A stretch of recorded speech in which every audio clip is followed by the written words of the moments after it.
shine till the break of day.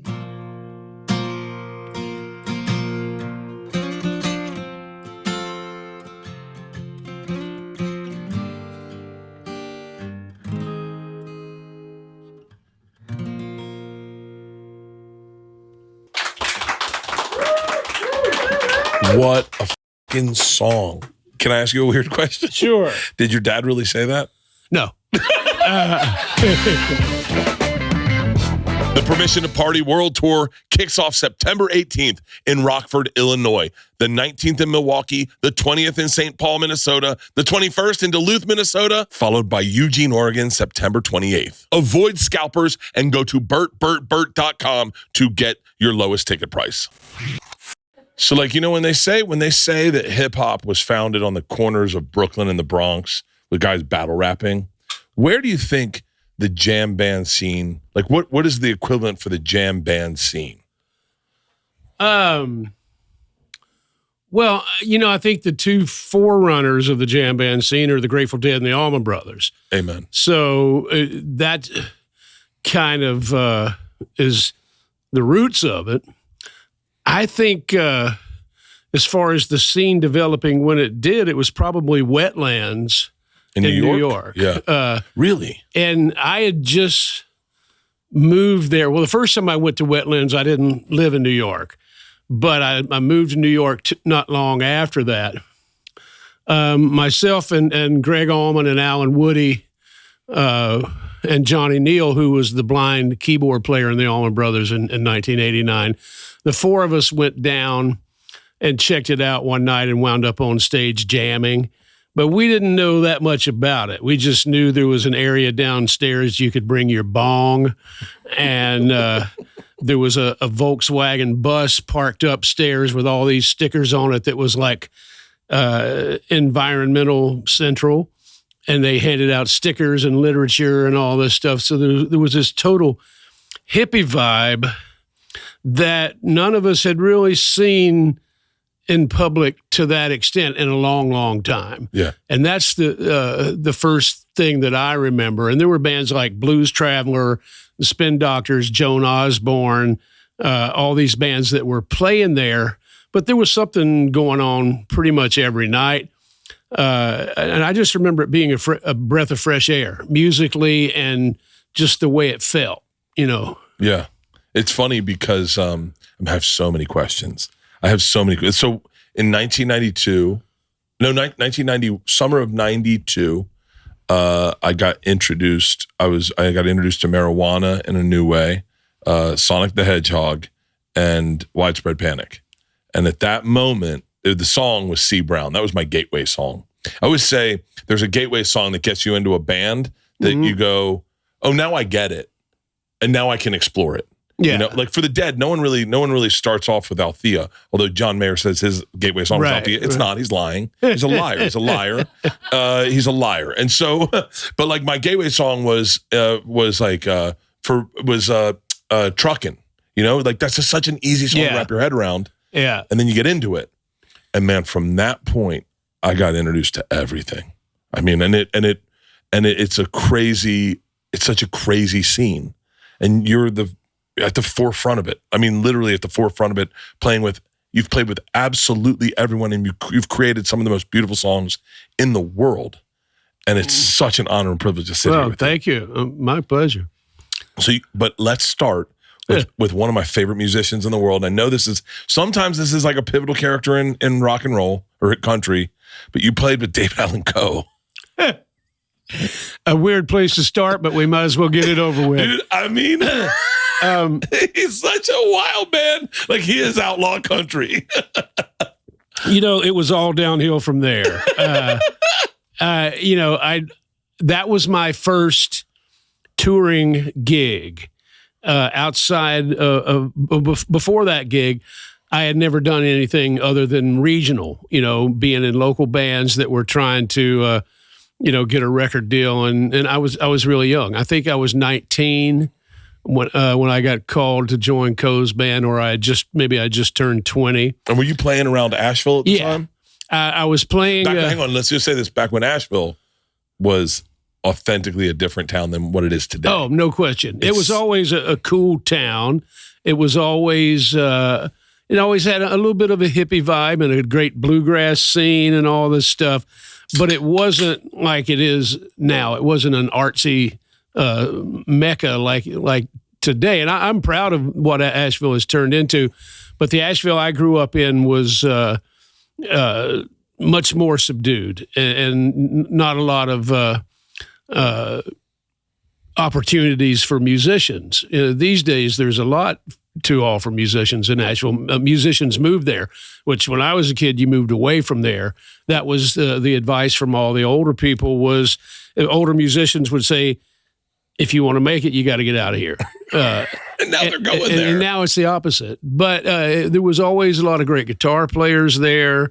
And, there was a Grateful Dead cover band there in the 70s, and I didn't even know that's what it was. There was this band called Loafer's Glory that played their own music, and they had cool original music too, but they played Grateful Dead songs and New Riders of the Purple Sage and stuff like that.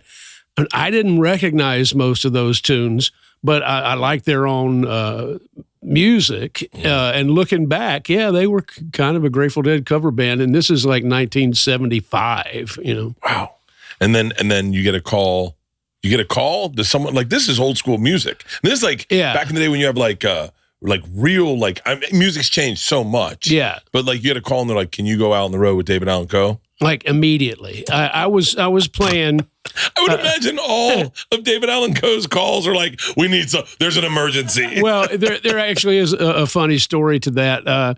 I was playing in this club in Asheville called the Brass Tap that I played at a lot, and his bass player came in and saw me play and took my phone number and said, "We might be needing a guitar player. I want to take your number and see about maybe you joining the band."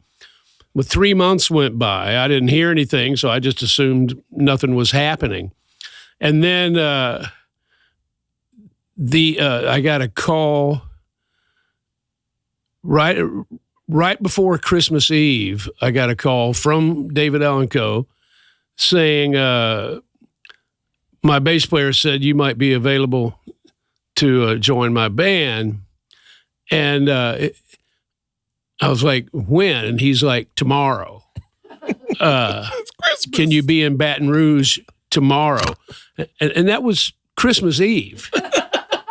and I was like, I guess so, because I didn't know much about him or his music. I had one friend that had some David Allen Coe records, and I guess he tried to warn me, but I knew nothing about it, And I told him on the phone, I said, I got to be honest, I'm not really familiar with your music.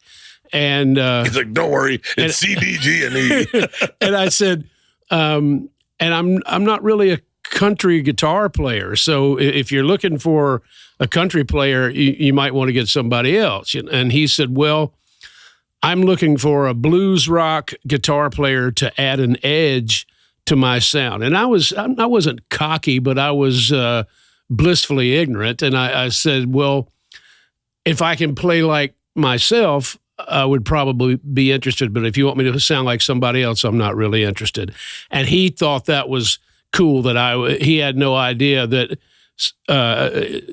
I wasn't intimidated by him because I didn't know who he was. Yeah. Had I known who he was, I would have been intimidated, obviously. Who wouldn't?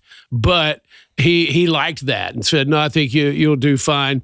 But he told me a lie. He said, come down and spend the first 2 or 3 days watching the band from the audience or backstage, and after 2 or 3 nights, you should be fine to go on stage. Okay, sounds cool. So I get down to Baton Rouge, and the airlines lost my guitar, and I show up at the sound check, and I'm pissed off and cussing. And he's like, what's wrong? I said, the airlines lost my guitar. And he said, oh, that's all right. When we go on tonight, you can play one of mine. And I said, oh, I thought I was going to watch for a few days and learn the show. And he said, yeah, I changed my mind. And he walked away, and we were supposed to be on stage in like 2 hours or something. I didn't know any of the songs. I didn't know anything about anything. And so the bass player took the set list and wrote down what he thought was the key of each tune. And sometimes he was wrong. Sometimes he just wrote what the first chord was. But I just faked my way through the show. And about 2/3 of the way through, he turned around and gave me a big solo. And it was like an audition. And at the end of the night, he's like, I think you'll do fine. And it was just really weird because everyone in the audience knew the songs and I didn't. Wow. So it was David Allen Coe is such a weird, he is a person when you put him on the radio and all of a sudden you don't expect the person across from you to know every lyric. And it's a weird subculture kind of, because he really is like, I mean, aggressively an outlaw. Yeah. Yeah. Yeah. I had no idea what I was getting into. It was, I was a 19, 20-year-old hippie kid from the mountains of North Carolina. And the next thing you know, I'm surrounded by bikers and it was a world change, to say the least. I bet. What's your favorite David Allen Coe song? Good question. Probably Would You Lay With Me in a Field of Stone? God. Probably. I mean, he's a great songwriter. He's a great songwriter. And a very talented guy. And, but it's, the lifestyle thing was just what I wasn't prepared for. I really sincerely hope right now people are listening to this going, wait, who is David Allen Coe? Boy, you have no idea what you're in store for. I think I got a DM from his son. Is that possible? Tyler, probably. I think I got a DM from his son going, I heard you talk about my dad before. I'd love to get him on the podcast. And I was like, fucking any day. I would any day. And then, by the way, he's a divisive kind of guy. To this day, he's still a divisive guy. But I fucking, that is the soundtrack of, that is my 18-year-old soundtrack. If we cleaned our fraternity house, they put on that David Allen Coe greatest hits. Top to bottom, I can sing every lyric in every fucking song. It's crazy. And it's ingrained in my head forever.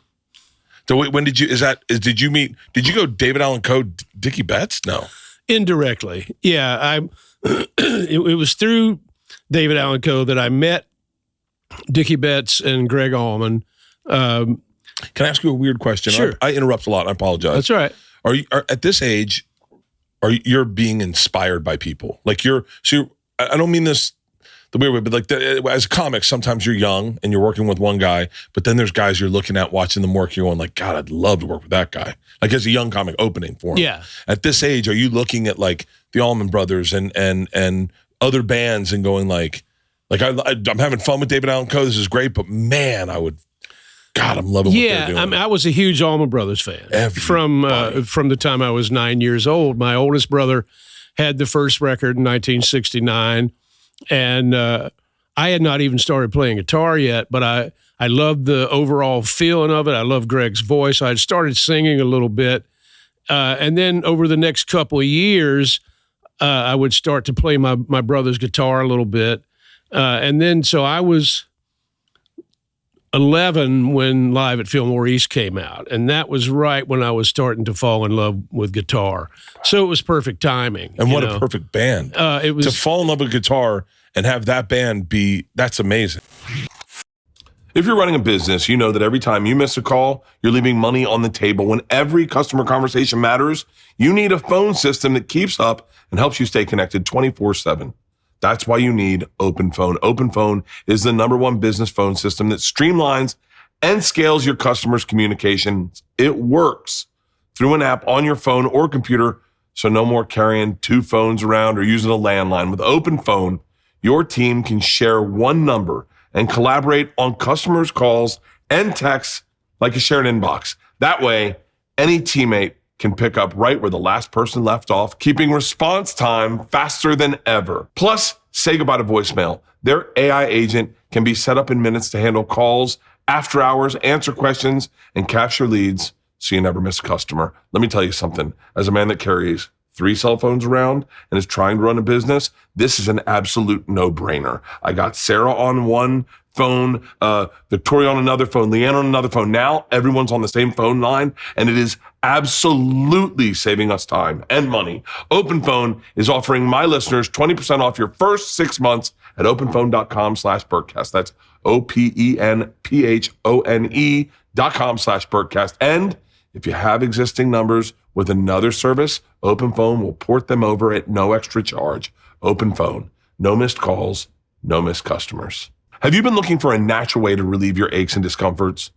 The CBD gummies from Cortez Hemp are formulated to work with your body, not against it. Cortez Hemp CBD gummies are made to help you feel better, whether it's stress, discomfort, or honestly, just needing a little relaxation. They only use the best part of the hemp plant, the flower, for the purest and most potent CBD. Formulated to help relieve discomfort, stress, and sleeplessness, all products are third-party lab tested and USDA organic to ensure safety and purity. And I'm telling you, if you just want to take the edge off at the end of the day, relax, get a good night's sleep, I'm telling you, these things put you out. Leanne is not a THC person. She is a CBD person. These things put her out like headsets on a plane. Right now, Bertcast listeners can save 30% on their first order. Just head over to cornbreadhemp.com/Bert and use code Bert at checkout. That's cornbreadhemp.com/Bert and use code Bert. And in the South, we all connected because they were Southern and they were making noise, and we were proud of what they were doing, but they had created something new and vibrant that nobody had ever done before. And the Live at Fillmore East record was like the perfect record for a young guitar player because there's all these long solos and all this improv that you could study. So I was a huge fan. And then when I joined Coe's band, he knew that I was a fan, so he actually made it a point to introduce me to those guys. We were in Nashville recording, and he sent a limousine over to their studio. They were working, this is 80 or 81, whatever this was. They were recording before they broke up. And he sent a limo to pick up Dickie and Greg, and Don Johnson was hanging out with them, who had yet to do Miami Vice, and Guy Clark, who was a fantastic songwriter, obviously. And they came by the studio, and I wound up hanging out with Dickie and Guy mostly. And they were just really nice to me and encouraging. And, and so I stayed in touch to the best of my ability. And then a couple of years later, Dickie came through town. The Allman Brothers were broken up, and I sat in with his band. And then I eventually joined Dickie's band, and that's what led me to joining the Allman Brothers.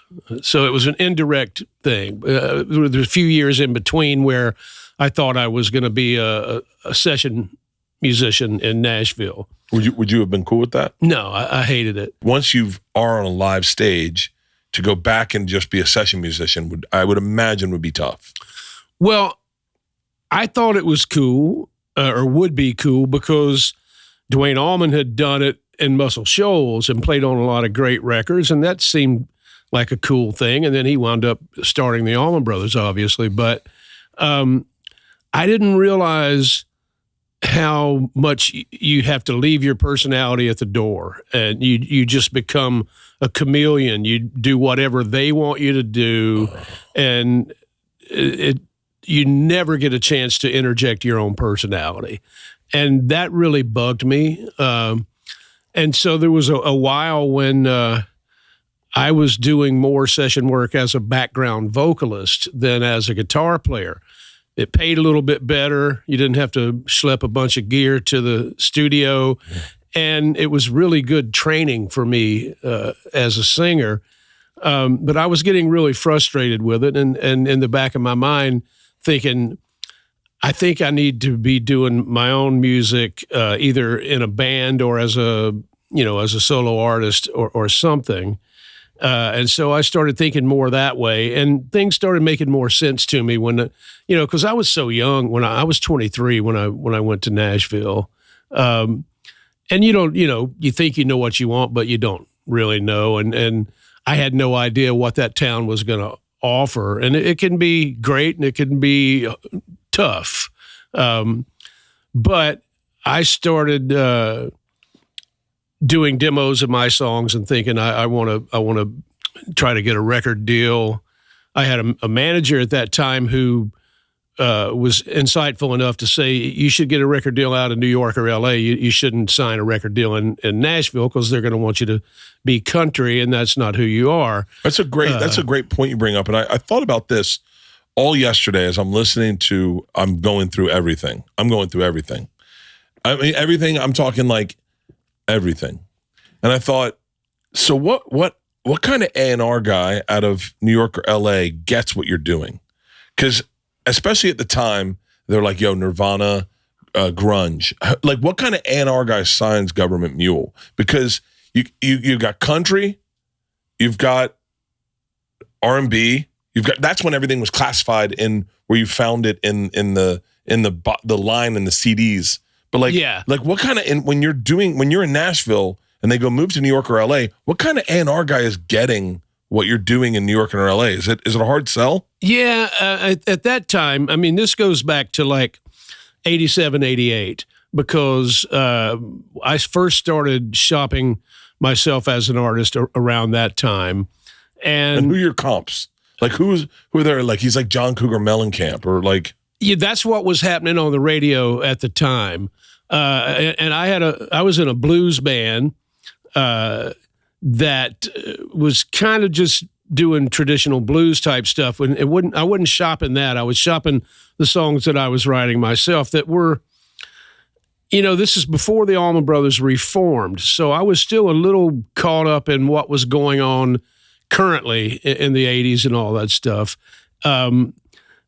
So I started making demos of these tunes, and they were kind of rock. They had a soulful sort of edge, but like you say, they didn't really represent anything that was going on at the time. Mm-hmm.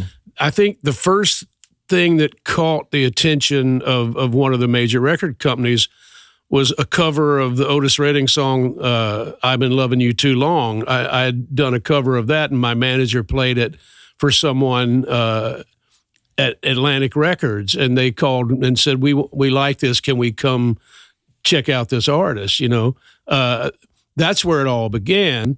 But then as things started to kind of heat up a little bit, I got a call saying, can you sing background on Dickie Betts' solo album? And I said, sure, I'd love to. And so I showed up, and Dickie was like, hey, what are you doing here? And I was like, oh, I got hired to sing on your record. And he's like, oh, you got a guitar? And I was like, no, I don't. And he said, well, fuck you then. And he was just joking around. But it kind of planted this seed. His bass player, Marty Prevette, had been saying, hey, I think we should get Warren in the band.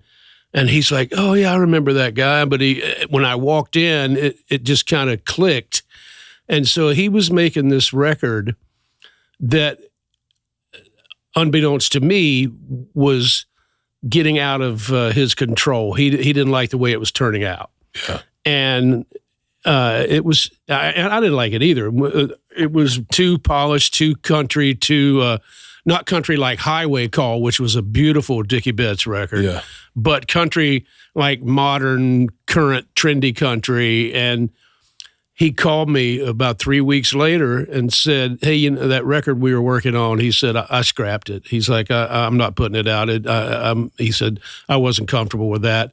He said, what do you think about, let's get together and write some rock and roll songs and make a rock and roll record? And I was like, yeah, I'm in. And so that was when the door busted wide open for me. Wow. What's it like? Like, I only have the experience of, and it's really cool. And I'll use the song Melissa as an example. But when I learned how to play Melissa on an acoustic guitar, I was like, oh shit, I can make the thing sound like the thing I've heard. This is so cool, right? Like, and I go, and then I would just play it over and over and over again, like just like going like, and then I'd sing, but I was a really bad singer. But it's such a cool thing. What's it like to be in the room when one of those types of songs is written and you're like, holy shit, I'm playing along or I'm creating. I'm collaborating with some of the greatest minds in music ever. And from my experiences, I only can learn the dance moves, but you're creating the dance moves. Does that make sense? Yeah. What's that feel? It's fantastic. I mean, when you're in a room and something happens, usually you can tell if it's like it has potential beyond just the everyday. Like everyone thing, tells, or sometimes you have to fight for the tell? It's hard to say. As an example, well, a couple of examples, because that's a good point. When myself and Greg Allman and Alan Woody wrote the song "End of the Line," Woody and I used to kind of hang out on the road a lot of times, and we'd leave our hotel doors propped open so that one would just walk in without permission sometimes. I like that energy. And I walked down to Woody's room one day, and I had an acoustic guitar in my hand, and I walked in his room, and he and Greg Allman were sitting there. I didn't know they were working on a song, but they were, and I was playing this riff, and Greg looks up and goes, "Oh, that's what we need right there." I was like, "What?" He goes, "We're working on a tune, and that's what we need, like." And he's like, "Come over here and let's write this tune." And they had just started, but they didn't have any music for it yet, and so that music clicked with him, and so we sat and wrote "End of the Line" based on that. It was shitting me? Total happenstance. Are you shitting me? Total happenstance. I wish I had an example or a comp in comedy. But that's so amazing that you. After we wrote it, I think we all were like, "This song's really cool." And of course, we had a record coming up soon, and we thought, "Well, we're gonna wind up putting it on the record." But you never know how it's going to turn out until you actually get knee deep in it. And that song wound up being a pretty big rock radio hit at that time. There's other strange examples. When I co-wrote Two of a Kind working on a Full House for Garth Brooks, I knew after we wrote that, I said, "This is a hit song." Now, I didn't mean it like it's going to be a hit song, like it's going to sell millions and millions of records. I meant like this is a really good song and it deserves to be a hit, Yes. Not knowing. No. I know that vibe. Yeah. When you say, I said something absolutely brilliant on stage the other night, and they didn't laugh. I went, "You guys are wrong. You guys are wrong." And now I said, "Now listen, I might have missaid it, but I know what I said is brilliant, and I promise you're wrong about that." I wish I could remember what it was. My brain, my. Have you gotten a better guitar player? Like I can play guitar, but there's things I don't know. Right, a lot of things I don't know. Mm-hmm. Can you dumb down for someone that's never played guitar the progression of learning how to play guitar? So like I'll do it for stand-up real quick. I go, So it's open mics, right? Then you get, not professionally, but it's open mics where you're trying to figure out anything. Then you learn how to do some crowd work. And you're like, oh, that can get me into writing some stuff. And then you start to write stuff, but you're derivative. You sound like other people. And then one day you get your own voice. And once you get your own voice, then it's a whole new spectrum of talent where you go, well, I found my own voice. Now it's time to do specials and get better and try to learn things I've never learned. Like with the guitar writing, I'm assuming starts with major chords.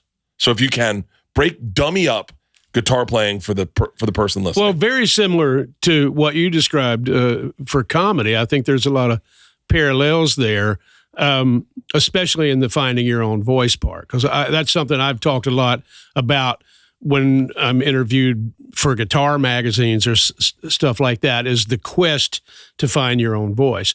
But let's go back to the start. If you, it's hard to envision now. We used to have turntables, record players, where you had a needle and you could move the needle back. And if you heard something interesting, you just move the needle back. You couldn't rewind. Yeah. And it was a pain.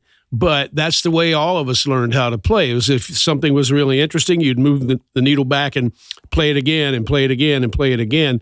So it was all, from the very beginning of trying to play like Louie Louie or Smoke on the Water or something, you would hopefully find other young guitar players and maybe we're a little bit better. My situation was I found the local musicians when I was 12, and we would all get together and play and teach each other, Yeah. and none of us were any good. We'd all just started. But from the very beginning, we were fascinated. We were trying to write songs and designing album covers and whatever it is that when you have delusions of grandeur, and I still have them. But the whole process is just like spending all your time doing it. So a lot of it's watching others and learning from if you're others. lucky enough to have that experience, that's really helpful, And there were some great guitar players in Asheville that some were older than me, and I would watch them play, and some were my age, and we would get together and play together. My friend Mike Barnes, who I talk about a lot, got good really quick and was better than all of us at a young age. So a lot of us learned from him, and he's still one of my best friends and a fantastic guitar player. But there were some teachers in town. I talked about this in another interview. In Asheville, there was one teacher that taught rock guitar. There was one teacher that taught blues. There was one teacher that taught jazz. There was one teacher that taught country and bluegrass, and there was one that taught classical. And that kind of summed it up. You picked one of those 5 categories, and one of those 5 guys was your teacher. Kind of crazy. You play all of them. But I chose blues. Because But when I watch you play, you're playing a mix of like I would argue. I think that's probably true. Yeah, like when you when you guys go off, that's jazz. Like when you guys, or what I assume jazz is. Yeah. But you're not playing jazz, but you're playing jazz. And it's then improvisation that's coming from a jazz philosophy for sure. I'll never be able to wrap my head around how you guys do that. Like I've sat in so many shows and been lost on mushrooms, high, just sitting going like, how are they? They're talking to each other through instruments. Yeah, it's musical conversation. And I was lucky enough that my oldest brother had jazz records when I was a kid. So I was hearing jazz all my life. Some of it I didn't understand till much, much later. And I never did study it to the extent that I would consider myself a jazz musician. But that influence really hit me hard from a young age. And then when, a band like the Allman Brothers, which I was fortunate enough to wind up in, they were very influenced by Coltrane and Miles Davis and Cannonball Adderley and Sonny Rollins and all this great jazz. J-Mo was actually the one that brought that music into the band and turned all those guys onto that music. And I think that's what the Allman Brothers sound was a combination of soul music and rock music and blues and jazz and country music all combined, and people called it Southern rock, which they hated. They hated that term. Yeah. Greg, I think they loved the fact that they had created something that defied categorization, and then they had to categorize it. But Greg used to joke about, I remember he and I were doing an interview one time and somebody said something about Southern rock. And they said, "Are you not comfortable with that term?" And he said, "No, it's redundant." And I thought that was hilarious. And the person said, "What do you mean?" He said, "Well, rock music came from the South. It's kind of like saying rock. Yeah, or the German Deutschmark. Right. Are you tired of throwing money at parlays you just have a feeling about? That's every parlay I've ever put out there. The HOF app has completely changed the game. Founded by lifelong sports fans who happen to be giant data nerds, and they graduated from Ivy League schools. You can finally get a leg up on Vegas using historical data, matchup grades, leg correlation tools, and player performance insights. With a 4.9 rating in the App Store and over 6,000 five-star reviews, it is safe to say the HOF app has already helped a lot of people win smarter. If you are betting on sports and not using HOF, you are just leaving money on the table. I'm telling you right now, this app is insane. You get research on the players' data, ideas from the leaderboard. Do you ever notice the guys that win big at the horse track and you're like, how do they always win? It's because they know the game. They know the things. You will make smarter bets with this app for a limited time. Oh, by the way, it's right here. For a limited time, our listeners can not only get a 7-day free trial, but they also get 50% off their first month when they use code Bertcast at checkout. Just download the HOF app on iOS or Android, enter code Bertcast, and you're all set. Again, get a 7-day free trial, but also get 50% off your first month when you use code Bertcast at checkout. Just download the HOF app on iOS or Android, enter code Bertcast, and you're all set. The time has come to get some new golf clubs. Boy, that means one thing. Head over to my local PXG store for a fitting. They make the best golf clubs, period. You're talking to a guy who grew up playing golf. My mom would drop me off at Babes Aharius. I would play a round, eat lunch, and then play another round. I've played golf my entire life. I've used every set of clubs you can ever imagine. And the fastest way to improve your performance on the golf course is with a PXG fitting. I'm telling you, a guy who's played his whole life, I was blown away. These PXG fitters are highly trained, incredibly experienced, and have a deep understanding of how to optimize your clubs to get the most out of your swing. I didn't understand what a swing speed was. Your club speed is how you pick the shaft. These PXG fittings are educational and fun, and really fun. I picked the black club face. Look, when I was a kid, I got golf clubs. My dad always picked them out. These are my golf clubs. By the way, one time I picked a different grip, and I did not like that grip. And then when I came back, I picked the exact grip I wanted. They really are educational. They'll tell you so much about your swing, and they will dial you in. If you're pushing a little right, all of a sudden they get you a club that has a little stiffer shaft, and you're hitting it straight down the middle every single time. Improve your game and schedule your fitting today. For a limited time, you can save up to 20% on your entire order. Head over to pxg.com/Bertcast. That's pxg.com/Bertcast. Save up to 20% on your entire order. pxg.com/Bertcast. Restrictions apply. See site for details. Thank you, Mr. Parsons. How does Phish fit in with all you guys?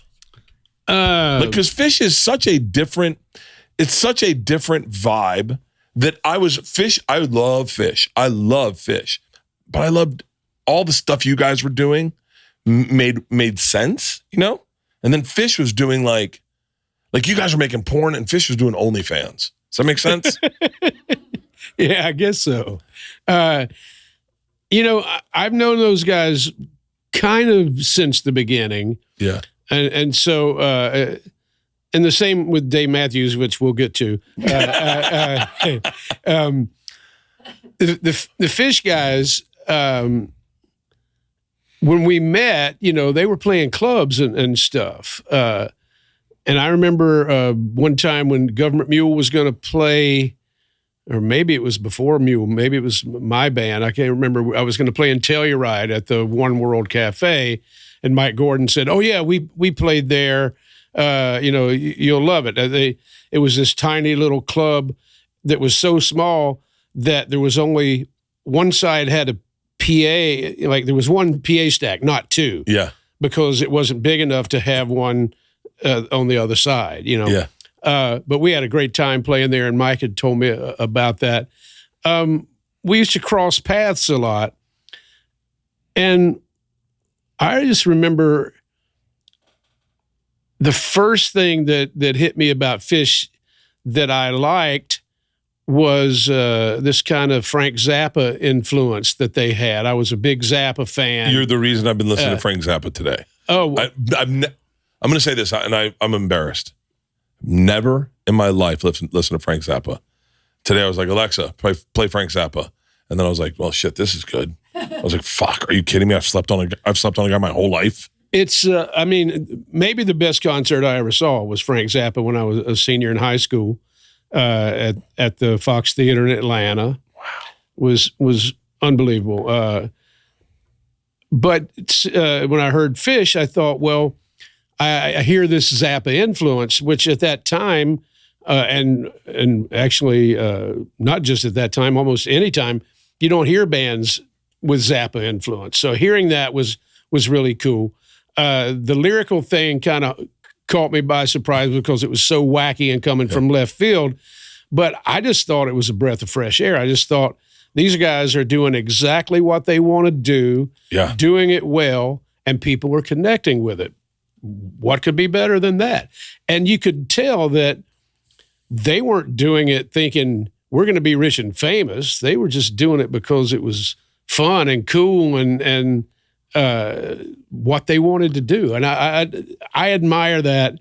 And I think Dave was the same way. You know, I don't think either one of those bands started out thinking we're going to sell tons of tickets and tons of records. They were just doing what was in their heart. And to me, that's the most important thing. So whether you can connect with that music or not, you need to go into it realizing that it's coming from a real place, a place of honesty and respect and reverence and authenticity. I mean, it's they're so Phish is an acquired taste. About Phish is acquired taste. My wife doesn't like either, but like I can throw on Phish and get lost. I mean, for the longest time, I used to like to trace. This is the dumbest thing you're ever going to hear today. It would calm me down, just putting a light piece of paper on things and tracing it. And buddy, I could do it to Phish all day long. Back when I smoked cigarettes, Phish is such an interesting adjacent band. But Dave is too. Well, we'll get to Dave. But well, and which I guess we go back to the HORDE tour. Oh, let's go to the HORDE tour. Yeah, I mean, let's go to the HORDE tour. So explain the HORDE tour. This is so fucking cool because this is where you guys, I don't think you had started Gov't Mule yet when John Popper started HORDE, right, correct? I think that's right. And so people don't understand how big Blues Travelers was at the time. Yeah. They were massive. John Popper, amazing. To this day, I'll never understand how a harmonica works. I think I maybe could figure out pleasing a woman quicker than a harmonica. The harmonicas are so difficult. But John Popper, amazing. He took it to a whole nother place, which is amazing in its own right. Once again, John Popper played in Tallahassee. Lucky enough to see Blues Travelers. I think either at the Moon or at the where we saw Creed. We had great promoters at Florida State. We had great promoters who brought in great acts. So keep going. HORDE tour. So HORDE tour, my memory of it was, because Blues Traveler opened for the Allman Brothers early on in their career. They were being managed by David Graham, who was the son of the legendary Bill Graham, the promoter. So speaking of promoters, Bill Graham's the one, not the only one, I don't want to say that, but he's the main one that started the whole concept of taking great music to the people and making them like it. He would have Miles Davis open for the Grateful Dead and stuff like that. He would pair all these bands together, knowing that the audience might not get it, but it's great and they're going to get it if they hear it. And he's also the promoter that the Allman Brothers credited with breaking the Allman Brothers. Dickie said that they would play Fillmore West, then they'd fly to New York and play Fillmore East, then they'd fly back to San Francisco and do Fillmore West, and then they'd fly back to New York and do Fillmore East. He said Bill Graham put them on opening for everybody because he said this is the best band in America and we're going to bring it to the people. Dude, shout out to great promoters. Shout out to great comedy promoters. Yep. Great promoters are so important. Absolutely.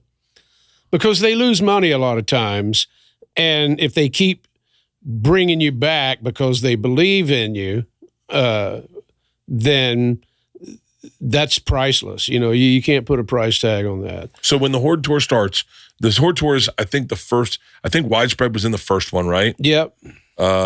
Spin Doctors, maybe? Yeah, I think so. Widespread Panic, Blues Traveler, Phish, Aquarium Rescue Unit, and was Spin Doctors in the first one? Maybe. Don't go to the first HORDE tour. Dave Matthews was later. Yeah, Dave Matthews came in like 94. You've got a great story about like that too, right? I have a bunch of them. Oh, just tell them. Just tell them. You're like, I could live. Is this the first one? Phish, Blues Travelers, Widespread Panic, Colonel Bruce Hampton, Aquarium Rescue Unit, and Spin Doctors. And now put in perspective, like ticket sales at the time, what kind of tickets were Widespread Panic moving at that? Maybe like 700 a show? Maybe more. Okay. By then, it's hard to say that all those bands, well, Widespread Panic and Phish and Blues Traveler, and the Spin Doctors, who were in a little bit different position, but they were all starting to make some noise. It was a fantastic idea to group everybody together and make this festival tour happen. I remember Popper telling me, we're going to do this tour, and I wound up going and doing. I would sat in with some of the bands when they were where I was, but my solo band at the time played a few dates on the small stage and stuff. But I remember it was at the Beacon Theater one night. Popper said, "We're going to do this tour, and we're looking for a name," and we all kind of like threw out names for the tour.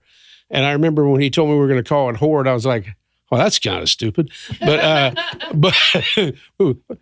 was wrong. Well, I got to be honest with you. It gets dumber when you find out what HORDE stands for. Horizons of rock developing everywhere. John Popper, I love your lyrics. But what's in a name, to quote Spinal Tap? The truth of the matter is, it doesn't matter what it's called. It matters if it's good, right? So people say, oh, Led Zeppelin, what a great name. Pink Floyd, what a great name. Would it be great if they sucked? So the HORDE didn't suck. It was a fantastic tour. Amazing. And it was crystallizing this movement that was happening with all these bands. And all these bands felt a connection. We were all friends and hanging out and sitting in with each other's bands and hanging out off stage. And it was just a fantastic thing. So then a few years later, I don't know more than Google, but I know. Allman Brothers did, I think 1 year we did 3 HORDE shows because they needed a bigger headliner on 3 of these big shows, and the Allman Brothers got the offer and did it, and everybody had a blast. And then so the next year, the Allman Brothers headlined the whole HORDE tour, and that might have been the one that Dave Matthews joined us on. I'm a little hazy on that, but when Dave Matthews Band did the HORDE for the first time, they were starting to be big, but they weren't big yet. They weren't as big as some of the other bands on the HORDE tour, but they were catching fire pretty quickly. And I remember Butch Trucks, God rest his soul, Butch wasn't known for his ability to censor himself. Butch was doing an interview about the HORDE tour, and they were asking him about all the bands and stuff, and he goes, we got this new guy on there, Dave Matthews. He looks like Forrest Gump. And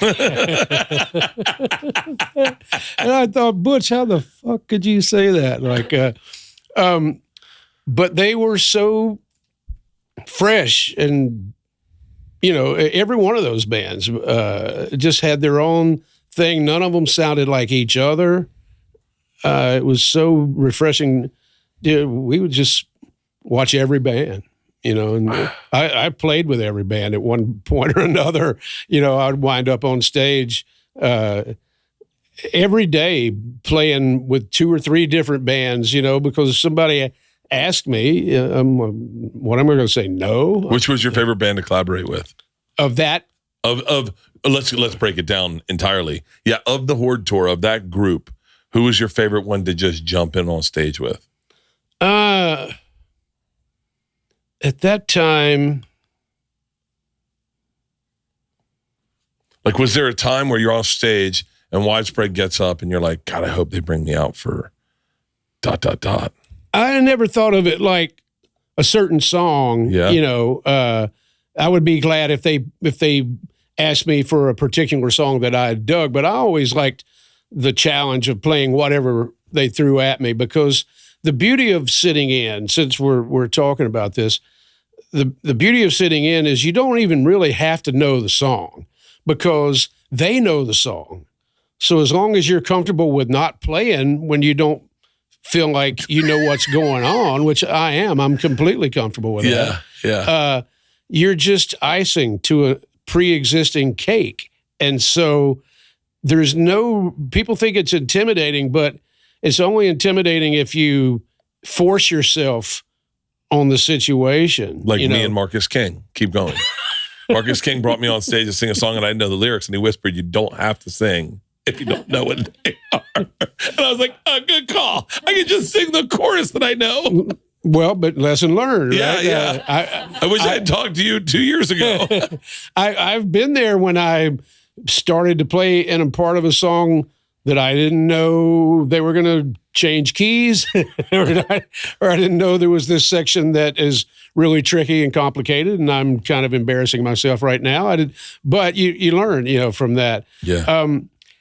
I think all of those bands. I mean, Blues Traveler I played with probably the most because they opened 2 different tours for the Allman Brothers, and we played together almost every night. Really?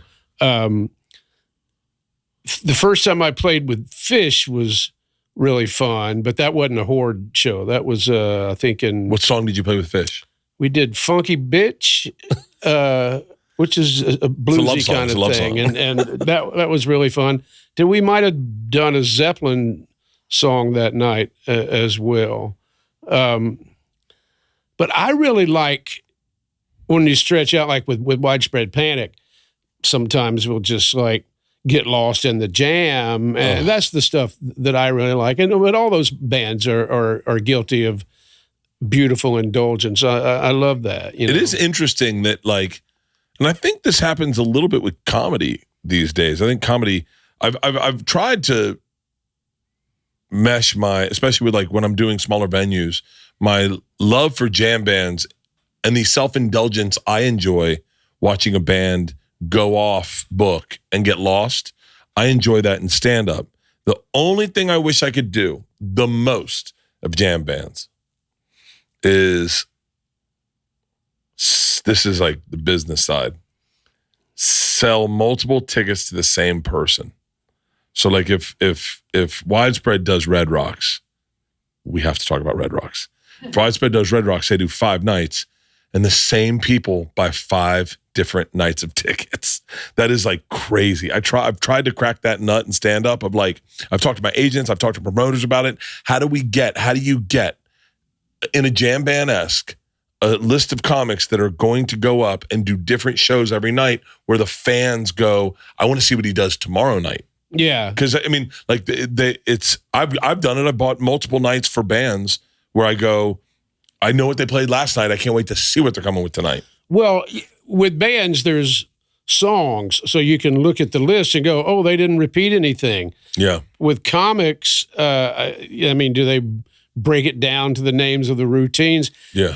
I think it's admirable that you guys can not repeat like that. I think that's a brilliant concept. I mean, here's what's sad is when you're getting ready for a special, you repeat the entire time. And then when you do the special, you scrap it and you go back out. What I always thought wouldn't it be cool, and by the way, if anyone hears this and wants to do this with me, hit me up. But if me, Sebastian, Maniscalco, these are all comics, Tom Segura, and maybe maybe Ali Wong. The 4 of us said, so we're going to do 4 nights at Red Rocks. First night, we're all going to do bits from our first special. The second night, we're all going to do bits from our second special. Third night, we're going to do bits from our recent special. And the last night, we're going to do all new material.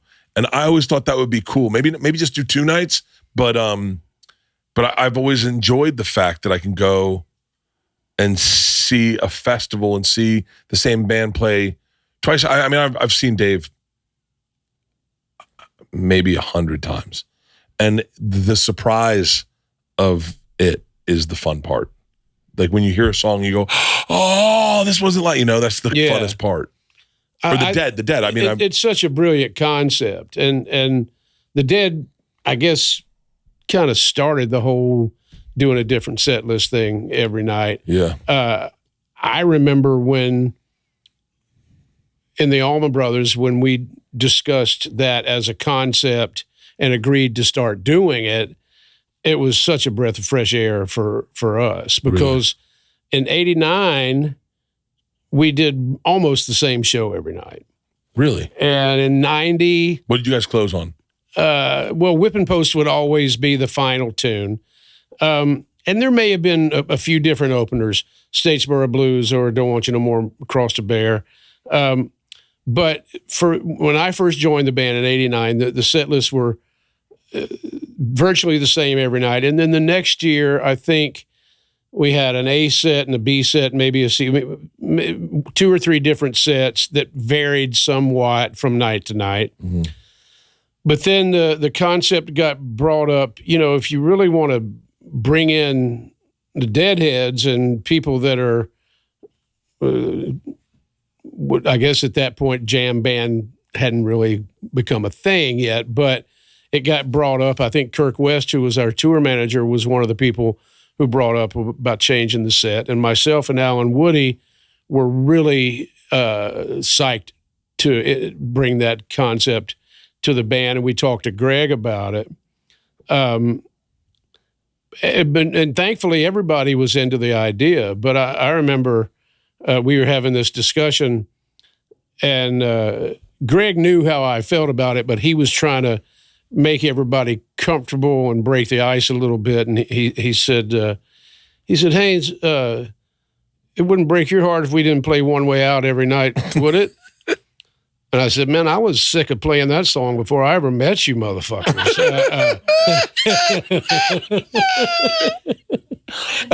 Because I played that song at every fucking band I was ever in as a kid, you know?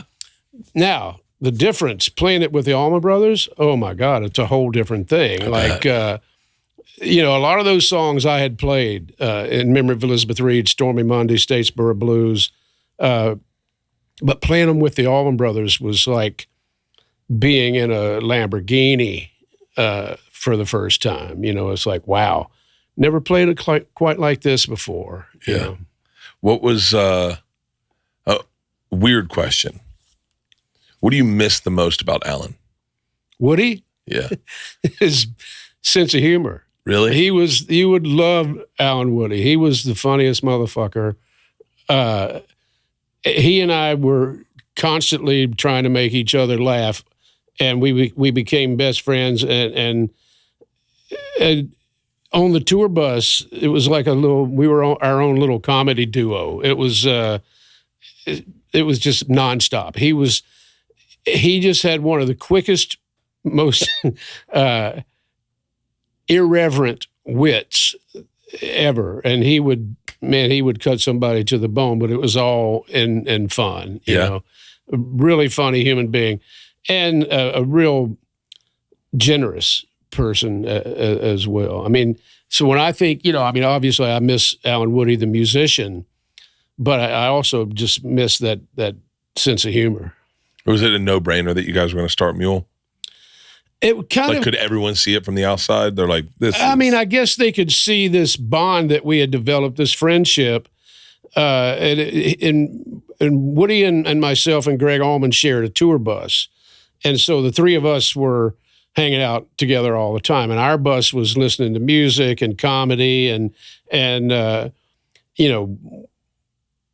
having fun, where the other bus was more going to bed early and reading books but who was it you said you brought onto the bus? You're like early on, you're like, we just brought him on the bus. I forget who it was. It was someone who went on to, I think it was Tim Reynolds. Oh, on the Mule bus. Yeah. Yeah, when Tim Reynolds opened for Gov't Mule, solo acoustic. Yeah. And I said to him, because we were already friends at that time, and I said, what kind of entourage are you bringing? He's like, it's really just me.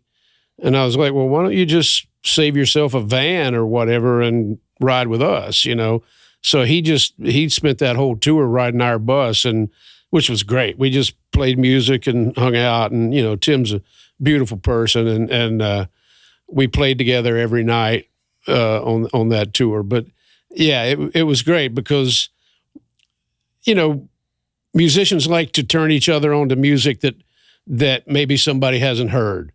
So Tim would play me something I'd never heard before, or I'd play him something he'd never heard before, and it passes the time. I sleep like a god. I actually sleep like a baby. I cut my face with my fingernail the other night as I slept, and I thought to myself, I do sleep like a baby because I have the best mattress in the world. My Helix mattress is designed for me. How do I know that? Because I took the 2-minute sleep quiz. I took the quiz, and next thing you know, they told me I'm a side sleeper. I kind of already knew that, but I didn't know that the mattresses I were getting were bat sleeping mattresses. Leanne's a back sleeper. That's why we had that mattress. And then I got the Midnight Luxe Medium for side sleepers. It sleeps so perfect that I have no pain in my shoulder. If you're a side sleeper and you're sleeping on the wrong mattress, here's how you know you're on the wrong mattress. This part of your arm is numb when you wake up, or this part of your side is sore, or the middle of your back. None of that happens to me. I took a 2-minute sleep quiz. 2-minute sleep quiz told me exactly what I wanted. I got the exact mattress for me, sent to my house, to my door. I unboxed it in almost under 2 minutes on my bed, and the best sleep of my life. If you want to sleep like me, go to helixsleep.com/Bert for 27% off site-wide, plus free bedding bundle. That's a sheet set and mattress protector with any Luxe or Elite mattress order.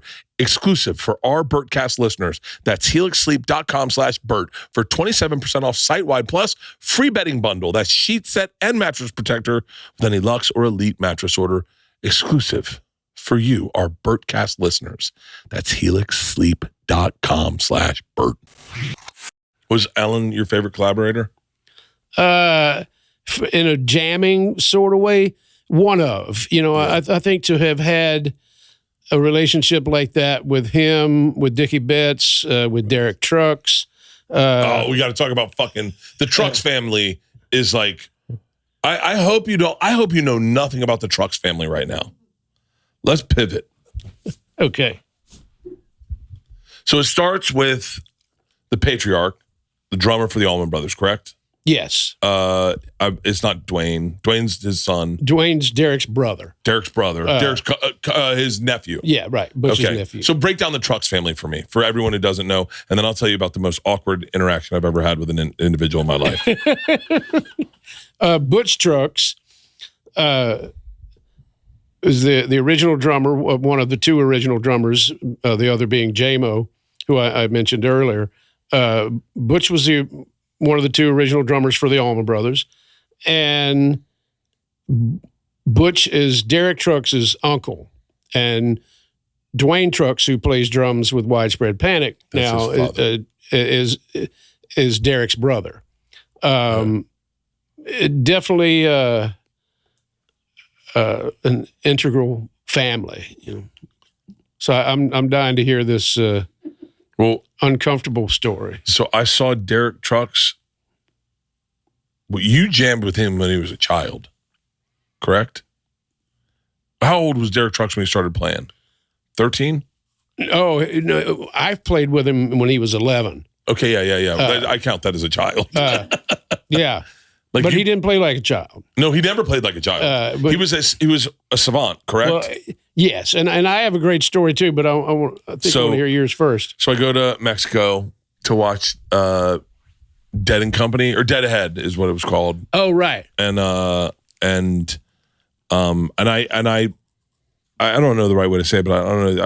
I got access to be able to go backstage, and so, which by the way, with comedy is very different than with music. Music is there's a lot more industry people, and the musicians are a little more like standoffish. Like I don't know who you are. With comedy, you come backstage and it's like everyone. I mean, it is just shy of an orgy. And so I come backstage and I bump into Derek Trucks, who I saw perform at. I wish I could remember the name of the place. It's a downstairs club on Tennessee Street. It's the first club next to McDonald's, whatever that club's called. In what town? In Tallahassee. Oh. Right next to McDonald's. I forget what it's called.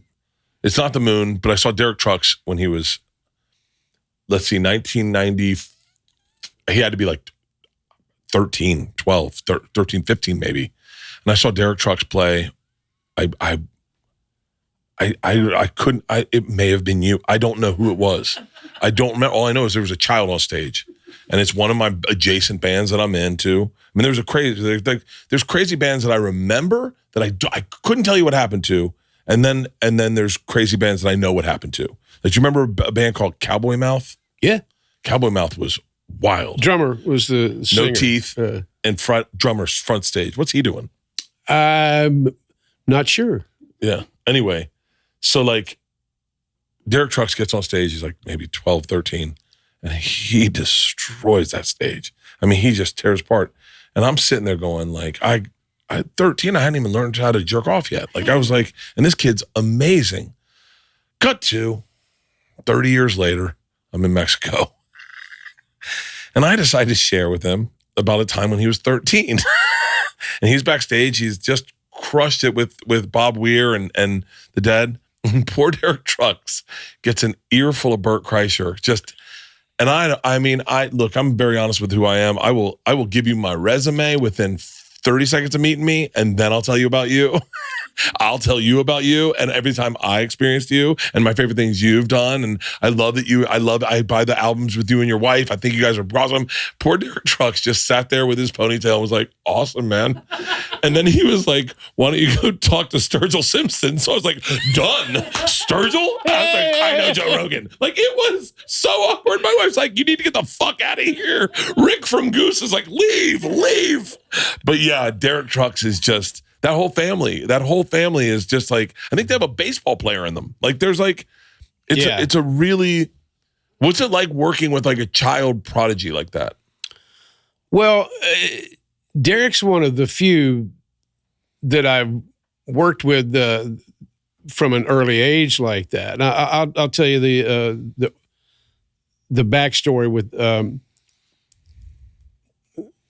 Allman Brothers in 1990.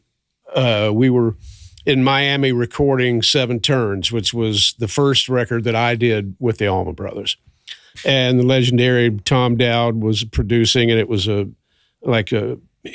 huge, memorable experience. So one day we're in the studio, and we decided we're going to take a night off.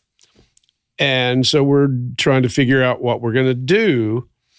And Butch Trucks says it was me and Butch and Alan Woody and Greg, the four of us. And Butch goes, "Oh, we should go hear my nephew play. He's amazing."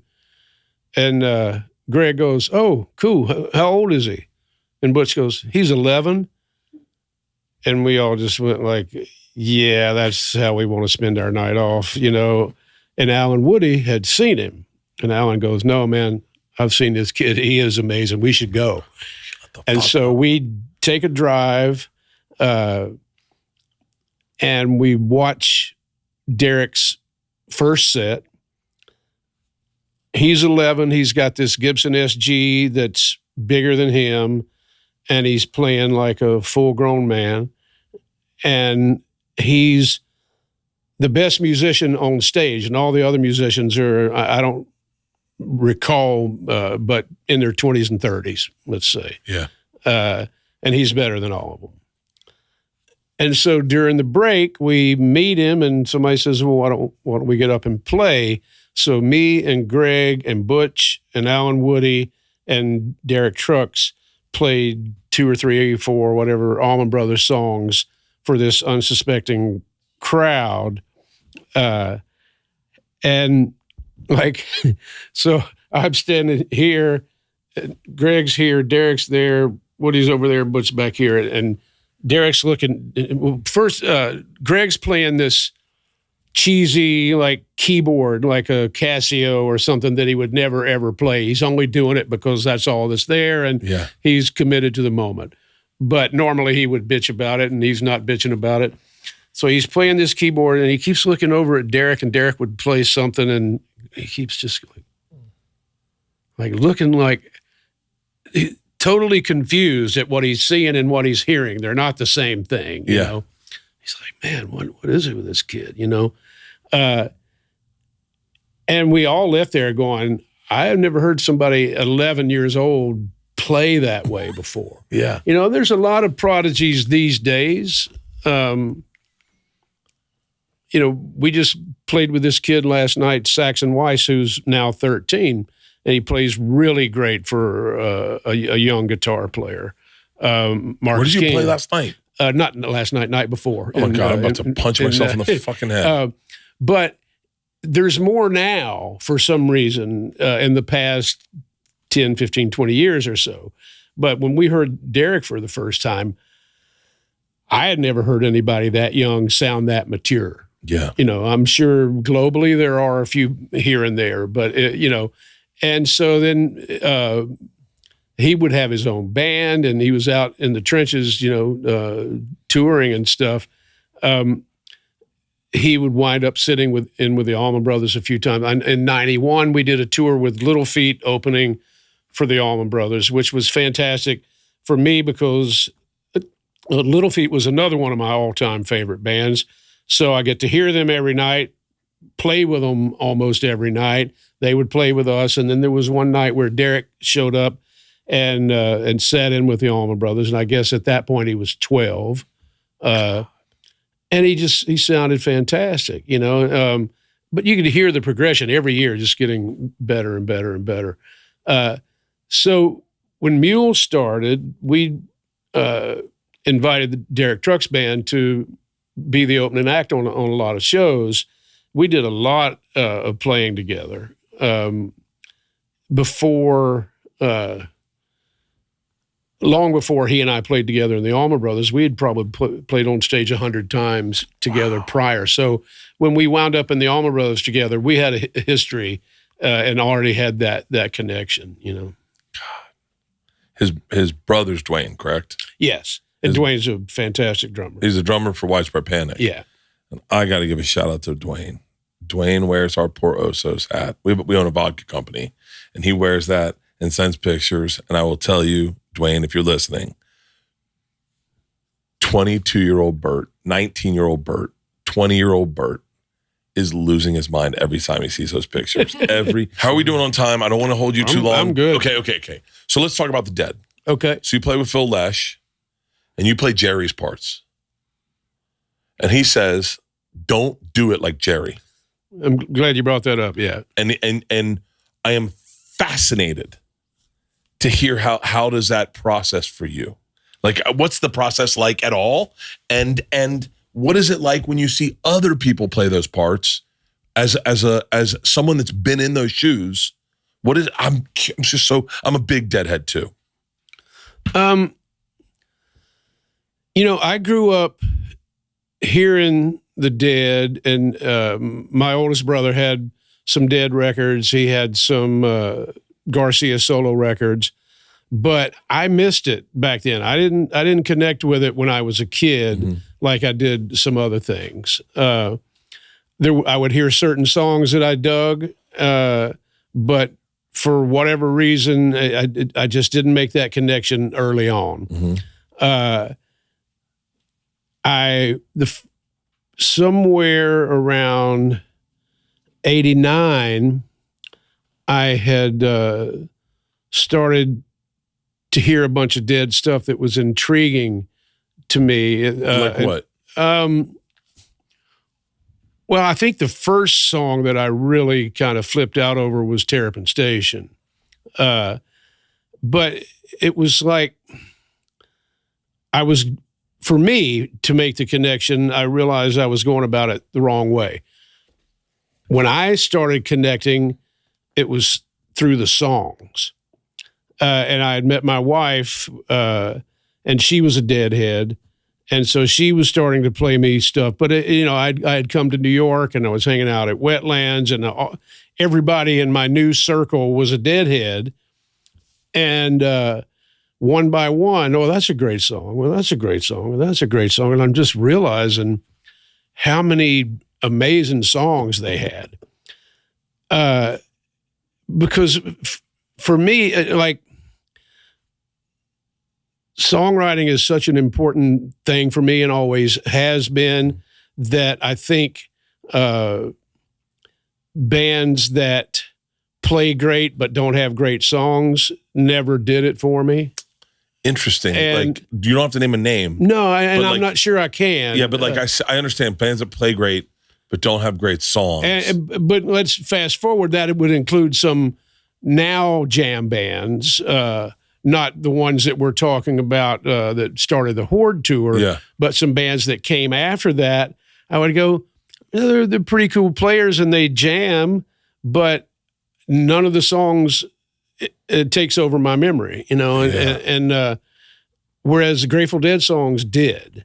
And then somebody played me, probably my wife, played me Dedicated, the album where it was all other artists doing Dead songs. Los Lobos, Perry Farrell playing Ripple. I mean, I didn't get Ripple until Perry Farrell played it. Lyle Lovett, Dwight Yoakam, Suzanne Vega. I'm buying that right now. I used to have that. I used to have that on CD. It's so fantastic. Such a great album. And I just was like, every song on here was brilliant, and hearing them be interpreted by other artists just solidified what I was already starting to think, which was it's all about the songs.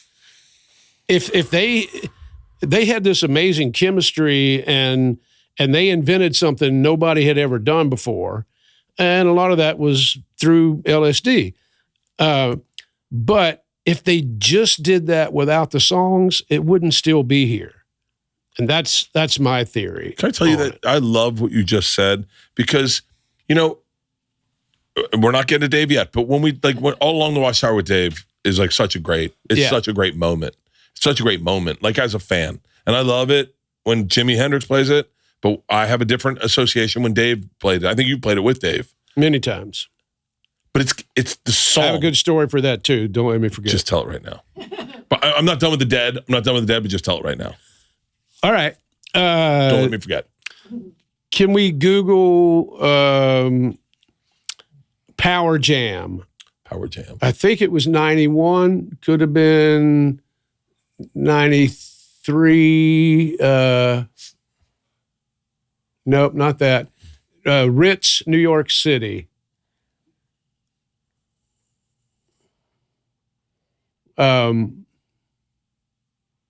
Scroll down. It's on the Fishnet forum. Oh, there it leads an unbelievable cast of musicians. Okay. Live for live music right there. So, February 1993, was that it? Yeah. Okay. So, I was living in New York at this time, and 1993? It might be. No, it says it. Yeah, keep going. And that looks pretty accurate. So I was living in New York, and I was a frequenter of the wetlands. And so I got a call from Walter, who booked the wetlands, and he said, "Hey, man, I got a problem." He said, we're putting on this show. We're calling it the Power Jam. It's going to be at the Ritz. And Paul Schaefer was supposed to be the musical director, and something came up, and he's got to pull out. Would you consider being musical director for it? And that's not really part of my background, but I was like, what do you got going on? And he said, well, I think Noel Redding from Jimi Hendrix Experience is going to be there. I think Jerome Braley from Parliament Funkadelic is going to be there. Yeah. And they were tossing around names like Mick Taylor and Leslie West and stuff. And I was like, well, this sounds all like cool stuff. He said, yeah, but I need you to find more people to get involved in it. And I said, well, let me see what I can do. So I knew I reached out to Popper. Popper was available. Mm-hmm. I reached out to Bernie Worrell from Parliament Funkadelic. He was available. Or Bernie may have already been on it. But Chuck Leavell was in town playing with Mick Jagger. And so I reached out to Chuck, and he had that day off, and he said, yeah, I can be there. I just, Mark Quinones from the Allman Brothers. So we were putting together this impromptu jam, but we needed some other special guests. So Phish was playing across the street at the Ritz. We were at the Ritz. They were at Roseland Ballroom, which is across from the back door. So I called those guys, and Mike and Trey said they would come by. This is a fucking insane lineup. And by the way, 1993, I'm in Tallahassee. This is insane to me. Keep going. So, and by the way, none of you are you guys like wildly famous? Or are you guys just like popular? Somewhere in between, I guess. You know, Phish was playing Roseland, which held 3,000 people. Yeah, but you got to understand. That's yes. Yeah, they had not gone above that. Yeah, that's, yet. I was about to say, because I was going to say, you got to understand, Phish now does, I mean, not now, but 12 nights at Madison Square Garden, or 13 nights at Madison Square Garden. That's what I was going to say. So, and Dave Tronzo, who was there, I should mention, Tronzo is a fantastic slide guitar player. He was a friend of mine. He showed up and played. But we just had this great night of jamming. And Rich Vink, who was Blues Traveler's sound guy at the time, had been telling me about the Dave Matthews Band. And my wife, Stephanie, was doing A&R at Island Records. And so Rich was playing Dave Matthews Band demos for Steph, I think maybe even a year or two prior to that. I'm not sure when that started. But that's back probably the band that you saw where they had a keyboard player. Was a little bit more modern sounding and eventually they got rid of the keyboard player and it became more of an organic sort of thing. But there was always something there from the beginning. So anyway, so Rich shows up. I think he had a puka bead necklace on. What's that? I think he might have had a puka bead necklace. I don't know why my memory says that. When I saw him, I think he had a puka bead necklace. Dave, hit me up if I'm lying. So Rich shows up at the back door of the Ritz and says, "Hey, I got the Dave Matthews Band here. Like, you think you could get them on for a song?" And I was like, "I don't think I could get the whole band," but it was like, I know they do All Along the Watchtower, right? Well, Noel Redding from the Hendrix Experience is the bass player. It's like, why don't we get some of the guys up to play with Noel? I'm sure they would fucking freak out over that opportunity. I know I did. Yeah. And so I think Dave and Leroy and Boyd maybe got up with the rest of us. Wow. And Noel Redding was playing bass, and they did a version of Watchtower. And nobody in the building knew who they were. And how close is this version to what? Meaning, like, I mean, I've seen it so many times. That must have moved, fucking shaking the room. It brought the house down. I mean, this audience saw something by a band they didn't know like 5 minutes before that was so electrifying that it was undeniable. It became one of the highlights of the night. But that was kind of the beginning of our relationship, so to speak. And I don't remember if it was before that or after that, but I sat in with them at Wetlands, which I think was their first New York appearance. And there was, maybe 200 or 300 people there. Wetlands was a small place. But so my first two experiences with Dave Matthews Band were the Ritz Power Jam and playing with them in Wetlands when they were just trying to crack New York for the first time. The only thing we knew about them at that time was that in the state of Virginia, they had created a stir and people were freaking out. And so their thing was, let's take what we're doing in Virginia and spread it out. And that's what they did. What a magical mix. I real quick, someone pull up I want to do a fire round of Dead songs and find out your favorite Dead song, but find out by what you want to play. Like I would love to fire out. Let me just do it real quick because then we're going to Dave. We're going to talk to Dave. Okay. And then I got to find out when can I watch you play. I know you want to talk about Red Rocks. I'm going to do Red Rocks with Big Head Todd June 7th. Yeah. Big Head Todd and Bill Murray and his blood. So I don't know if that works, but fuck. But we'll figure it out. Well, you're more than welcome to come see me at Red Rocks October 1st. I would love that. It's a different experience. I'm a comedy geek. Can I tell you what's cool? Can I tell you what's cool about? I should have followed that with a question. Who do you like in comedy? Well, I go way back. I mean, I was listening to Richard Pryor in the 70s when it turned everything on its ear. You know, Carlin, I had the Class Clown record, vinyl, when I was a teenager. Was a Bill Hicks fan, like, the entire time. Like, I think I've heard almost every Bill Hicks thing. I've heard every word he's ever spoken. But I'm a fan. I have some weird experiences here and there. Lewis Black and I are friends, and we had a strange Bonnaroo experience. Yeah. Patrice, Patrice O'Neill and I did a song together on the Opie and Anthony show one time. I feel like I'm having a stroke. You and Patrice? Huh? You and Patrice? Yeah, I didn't know him at the time. We met there, and we were. They're like, I had a guitar and I was going to like sing a song or something. And oh my God, look how young he is. And Patrice wanted what year is this? He looks young. I guess it's not too long before he died. Kings and queens. We did a Howlin' Wolf song together, and he was reading the lyrics off his computer, but it was really funny. He was brilliant. I love Patrice. I wish I could tell you. I wish I could share with you specifically how brilliant he was. Yeah. Meaning, like I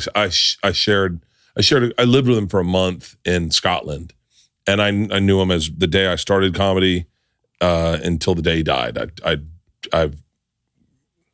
He was a really important person, but when it comes to comedy, I don't know if there is a comp in music, because in order to create Patrice, you had to create someone who didn't want to succeed. Like, he didn't want success. He didn't want accolades. It's great. It doesn't exist. It doesn't exist. But Hicks was that way to a certain extent. Hicks was that way to a certain extent. But Kinnison was not. Right. And Kinnison Hicks wanted to be way, famous, but then he freaked out. Doug Stanhope doesn't care about success and money, and he cares about money to the extent of paying his bills, but like accolades not there. For the most part, all of us are whores. Like, we just were like, how much money can I get? Yeah, but you didn't start with that as your incentive. No, well, we all started with a love of comedy, and then question. And then as money showed up, you're like, well, because you start realizing you got to pay bills, you got to exist. You spend years in the trenches, so I deserve something for all this, And at a certain point, I'd like to think that Patrice would have. I don't think he would have, but like at a certain point, Patrice liked nice things. I think, I don't know. You can't say because it didn't happen, but he was so pivotal to, like, he is the reason we have so many comics' voices, but it's because of Patrice's voice. That's crazy. Well, you were talking earlier about how you go into a club to like work on new stuff, on material. I went down a Patrice rabbit hole. Actually, it was when we were in Austin making this record, Revolution Come, Revolution Go. And Danny Lewis, the keyboard player in Gov't Mule, he and I went down this Patrice rabbit hole, and we're just watching everything we could find. And one of the things we found was him sitting in at a club, no material, just improv. Yeah. And just taking whatever was going on and running with it. And some of it was amazing, but some of it was just rambling, but it was exactly that. And I love that because, thinking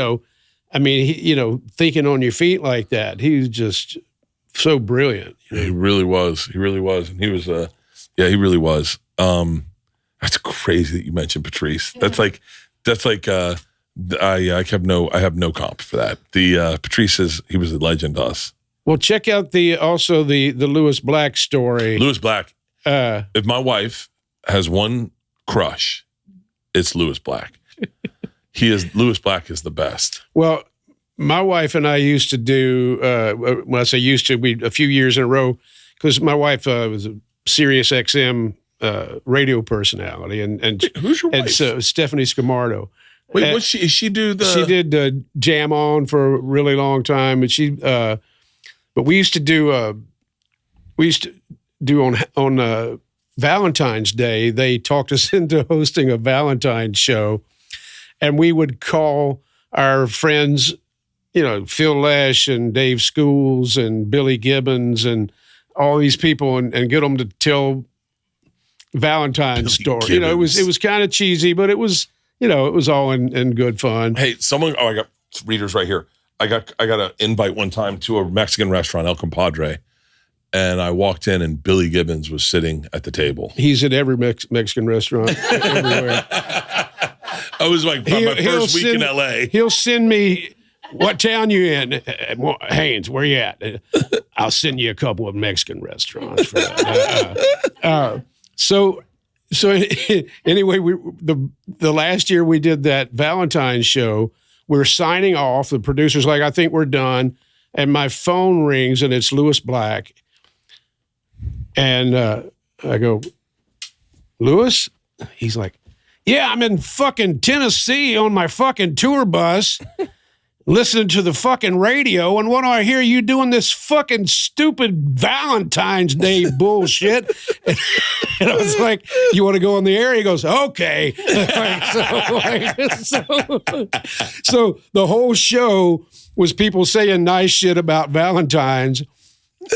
And then at the end, Lewis comes on and just negates everything. Why would you want a fucking holiday when it's so cold your fucking balls are freezing off? And, it was just classic Lewis. He is the best. God, he is the best. He is the best. All right, let's real quick, before we tap into Dave, let's real quick go. We're never getting to Dave, are we? We have to. I just want to, like, I'm going to pick a song, and you so pretend I'm Phil Lesh, okay? And then I'm going to say two songs, and you tell me which song we're going to pick. Whichever one you pick, then I'm going to go, well, what about this one? And then you tell me, no, I'm going to stick with that one, or you can pick the new one. Compare the two? Compare the two. So if I said Box of Rain and Ramble on Rose, which one do you want to play tonight? Well, Box of Rain was one of Phil's great songs. I'm talking Warren. What do you want to play tonight? Playing wise, I'd rather play Ramble on Rose. Okay. Because Box of Rain, yeah, you just strum it and play the tune. Okay, so you get the idea. So now we're going to go Ramble on Rose, or another one, and you get to stick with Ramble on Rose or go to the next one. Ramble on Rose or Fire on the Mountain? I'll trade it in for Fire on the Mountain. Fire on the Mountain or Althea? Sticking with Fire on the Mountain. Fire on the Mountain, Scarlet Begonias. Tough one. They kind of belong together. Scarlet Begonias. Scarlet Begonias? I think Scarlet Begonias from a song standpoint, but Fire on the Mountain from a jam standpoint. Fire on the Mountain, Ripple. Or no, I'm sorry. Scarlet Begonias or Ripple? I used to would say Scarlet Begonias because it's really fun to play, but Ripple is such a, just connects with everybody. Let's go with Ripple now. Okay, this is a tough one. And this is where you split deadheads down the line, in my opinion. Ripple or Touch of Grey? Ripple. You said that so quick. I love Touch of Grey, but can I tell you, I shit on Touch of Grey for the longest time because it was the one that was so commercial that it almost like it reintroduced the Dead. Yeah. And I was like, no, but I'm a fan. Like, I listen to the music. Like, I get that you guys like this, but just because you like this doesn't mean now you're a deadhead. Like, that was my problem. Then I went to Music Gives Back or something. I forget what it was. Music Cares. Bob Weir had this thing. I was invited to introduce a song. And I saw Touch of Grey on there, and I was like, oh, cool. I will play it. And I watched him play Touch of Grey. And I didn't realize it's so funny. Sometimes you hear a song, and you don't realize what the song's about. And that song fucked me up. And now I'm listening to it all the time. It's a great song. It's a great song. They have so many great songs. Okay, hold on. We're not done. Ripple, or U.S. Blues? I think I'll still go with Ripple. Ripple or Playing in the Band? Ripple. Ripple or Sugar Magnolia? Ripple. Ripple or Shakedown Street? I love Shakedown playing wise and singing wise. it's not as heavy as Ripple, but we'll go to Shakedown. Okay, I got two more. And by the way, I think I'm doing them on the way I want to hear them. Shakedown or He's Gone? Tough one. From a song standpoint, He's Gone. From a playing standpoint, Shakedown. Which one are you playing? If you put it that way, Shakedown. All right, last one. And this is Shakedown or Tennessee Jet? Now, only reason I say that is as a guitarist, that is one of the coolest sounds you'll ever hear. As a fan, I'm so sorry. As a fan, that is cool. One of the coolest sounds you'll ever hear when you do that breakdown chord of, Yeah. And I'm curious. So that was like, that's the one song I can't play on a guitar because I can't get my fingers to do the thing. So which one do we pick? Well,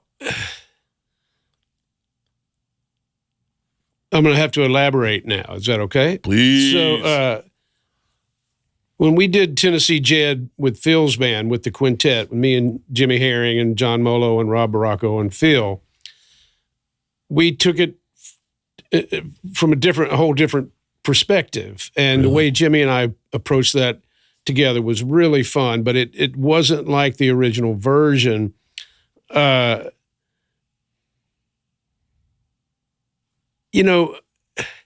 Which kind of goes back to we first started talking about Phil before we got sidetracked.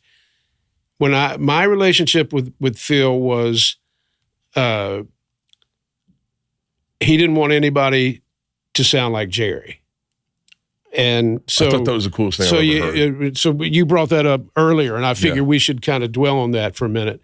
My whole relationship with Phil was built on that fact that he called me one day and said, "Hey, I put together a list, quite a long list, but a list of people," he said, "that I want to play with, and you're one of those people. Would you be interested in coming to San Francisco, maybe doing a few days rehearsal, doing a couple of shows?" And I said, "Yeah, I would love that." And this was late 90s. Wow. And so I don't know if he told me over the phone, or I think it was once I got there. He said, "I don't want anybody to play anything the way Jerry played it, or for that matter, sing anything the way Jerry sang it." At that time, he was so still changed by Jerry's death, and like the song Stella Blue, he would only perform instrumentally. He didn't want to hear anybody else sing it. And I still remember the day he came to me and said, "I would be honored if you would sing Stella Blue." I was like, "Oh my God, would love that," But he said to all of us, my mission, his mission, is to take these songs and reinterpret them with strong personalities that in a way that people haven't heard before. And I want you to put your own personality into the music, not play anything that's like a signature Jerry lick. And that was quite a challenge, not as much for me as some of the people that came through that door, because some of those people were way bigger deadheads than I was, and that stuff was ingrained in them. Mm-hmm. Whereas me, I'd been in the Allman Brothers for, since 89 at that point. This was, 10 years later or something. My style and approach was coming from a different sort of place. And he liked that. He liked everybody to bring their personality to the table. And if anybody played something that was, "No, don't do that. That sounds a little too close to what Jerry might have played," And so that was my beginning of my relationship with him, which led to playing with the Dead and getting to know all those guys, and I'm, lifelong friends with all of them.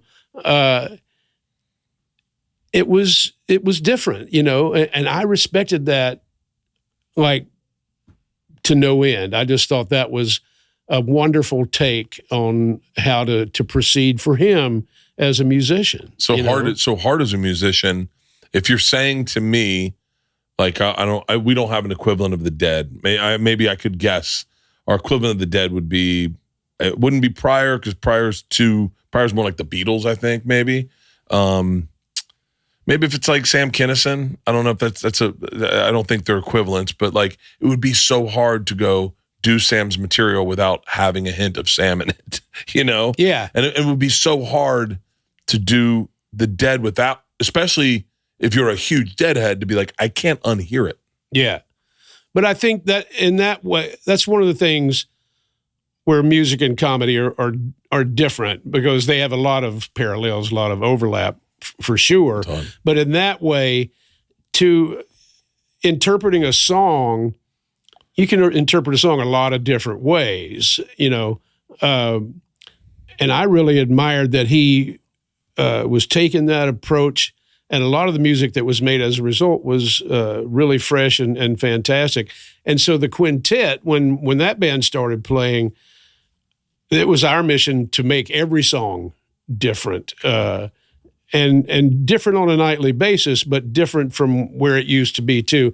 And when we would change stuff drastically, Phil would have the biggest smile on his face. Really? Because if it was something he would never have thought of, he would just be like, oh, I love that. Like, you know. That's so cool. But yeah, you know, what a invaluable relationship, because he, you know, I've said this a lot, but I thought I was an open-minded musician before I met Phil. When I met him, I realized, wow, I have a long way to go in terms of opening your mind to what music can be, should be, is.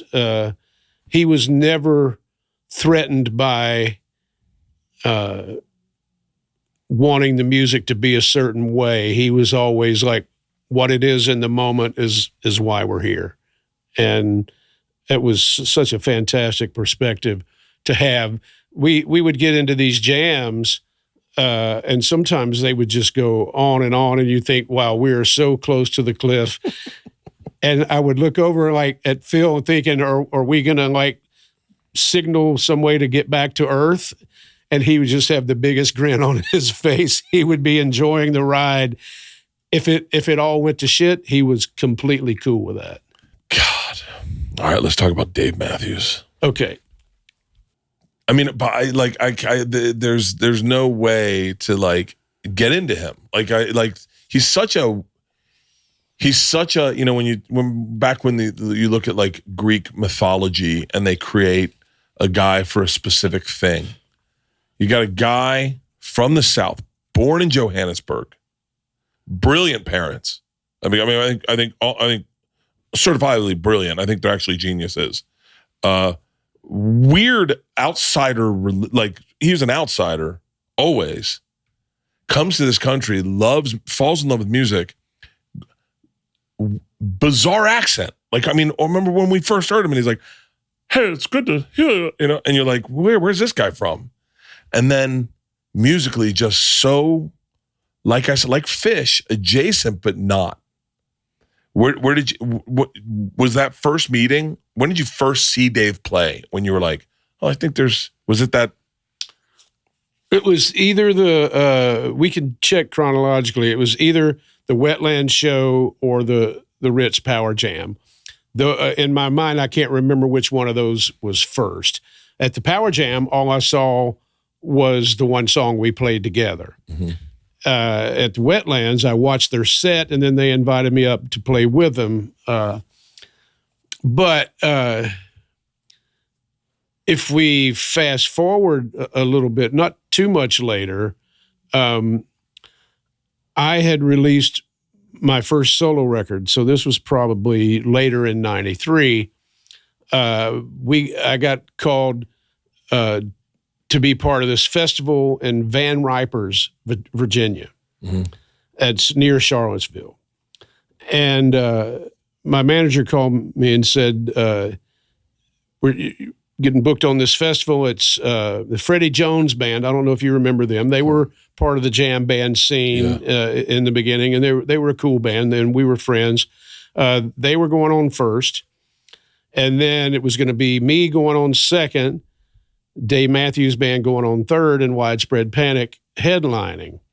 And I remember saying to my manager, wow, I'm going on before the Dave Matthews Band. And he was like, well, they're really big in Virginia. I was like, okay, cool. You know, I mean, I didn't have an issue with it. I just thought it was odd. Yeah. And then we got to the festival site, and it was the site of this mountain. And the Freddie Jones Band played, and there were a handful of people there, and they had a nice show, a nice interaction with the crowd. And then my band went on second, and there were a few more people, but still not full by any means. And then my band finished, and the side of the mountain filled up with people there to see Dave Matthews Band. And I was like, wow, I guess I know what they meant by big in Virginia. Yeah. Like at that point, I think it was maybe even a toss-up whether it should have been them or Widespread Panic. Wow. Because what year is this? This is 93. This is 93? I think it was 93. Yeah, it's got to be. I mean, I'm just, wow. But elsewhere in the world, nobody knew them yet. But in the state of Virginia, they were already massive. Pull up Dave Matthews' first album. What songs were they playing? I'm trying to think if it's anything you know, I'm guessing like Ants Marching and yeah, it's got to be that era. I'm trying to remember what the one we heard where we bought his CD. Yeah, and the one we heard where we were like, they were probably playing stuff from like Remember Two Things, that record. And the lineup had changed. I think they had dropped the keyboard player at that point, I believe. Yeah. But that was the first time I really got to sit and listen and see the way they interacted with the crowd. And, you know, all these people, they knew the words to the songs. Yeah. You know, it was really crazy. Now, as a tenured guitarist, tenured musician, do you watch a young band like that and see the tricks they're doing that they don't know they're doing that they'll get rid of later? Or do you see, like, because like I'll say for comedy, I'll watch someone's special and I'll go, he thinks he figured that out. We've been doing that for a while. Yeah. Like, oh, really? Did you? I mean, I wish I could say the exact specific name, but, you know, and then with some young comics, you see them do it and you go, oh, wow, that's really different. No wonder no one's got it yet, but no wonder people are gravitating towards it. Does that make sense? Yeah. Dude, what was Dave like? I think one of the things I always dug about them is they didn't sound like anybody else. Can I tell you what I thought he sounded like? Juice Newton. Really? I don't know what, because Juice Newton was the first artist I ever heard switch tempos in a song. And when Dave would switch tempos, I don't know why, I put the two together and I was like, God, he's a lot like Juice Newton. And no one ever got that. And they were like, Juice Newton playing with the Queen of Hearts. And I was like, don't you guys get it? But like he would switch tempos up. Yeah.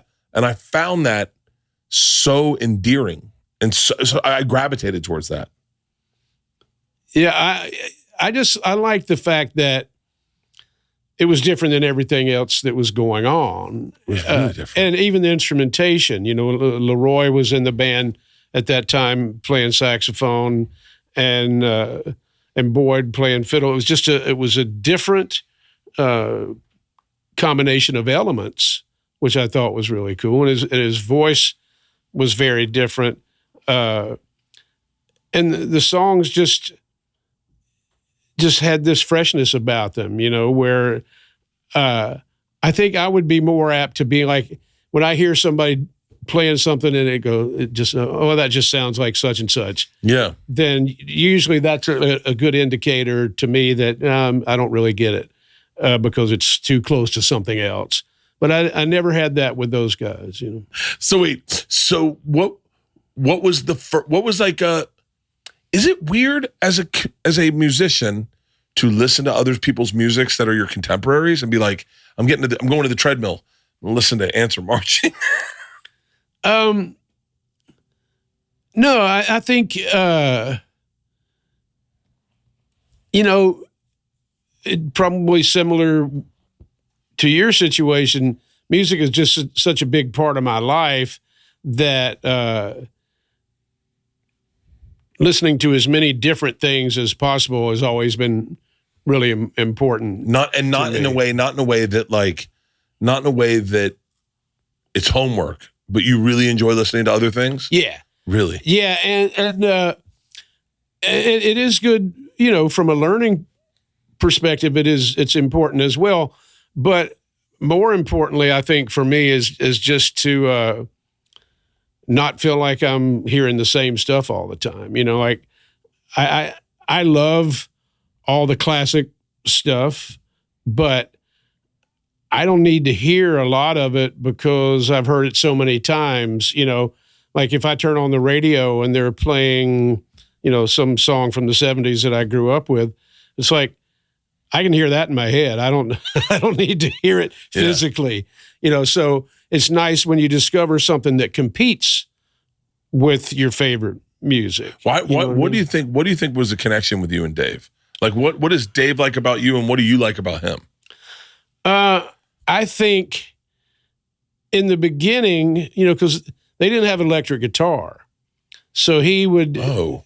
Now that I'm picturing the band, I was like, yeah, okay. Right. Way before Tim, you know, the acoustic guitar was the only guitar in the band.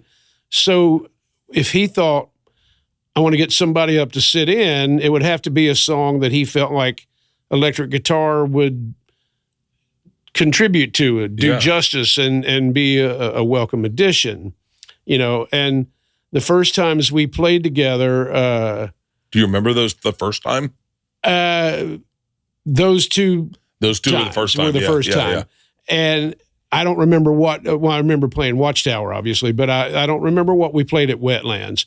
But I'm sure that for me, at that time, I didn't know the songs. I'm just playing along. Like we talked earlier, I'm just laying out when I don't know what's happening and playing when I think I know what's happening. And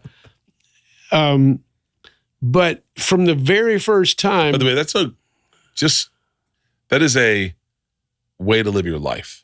That's not just a way to play music. That is a way to live. When you don't know what's happening, you don't have to jump in. Yeah. And when you do know what's happening, that's the time to jump in. Yeah.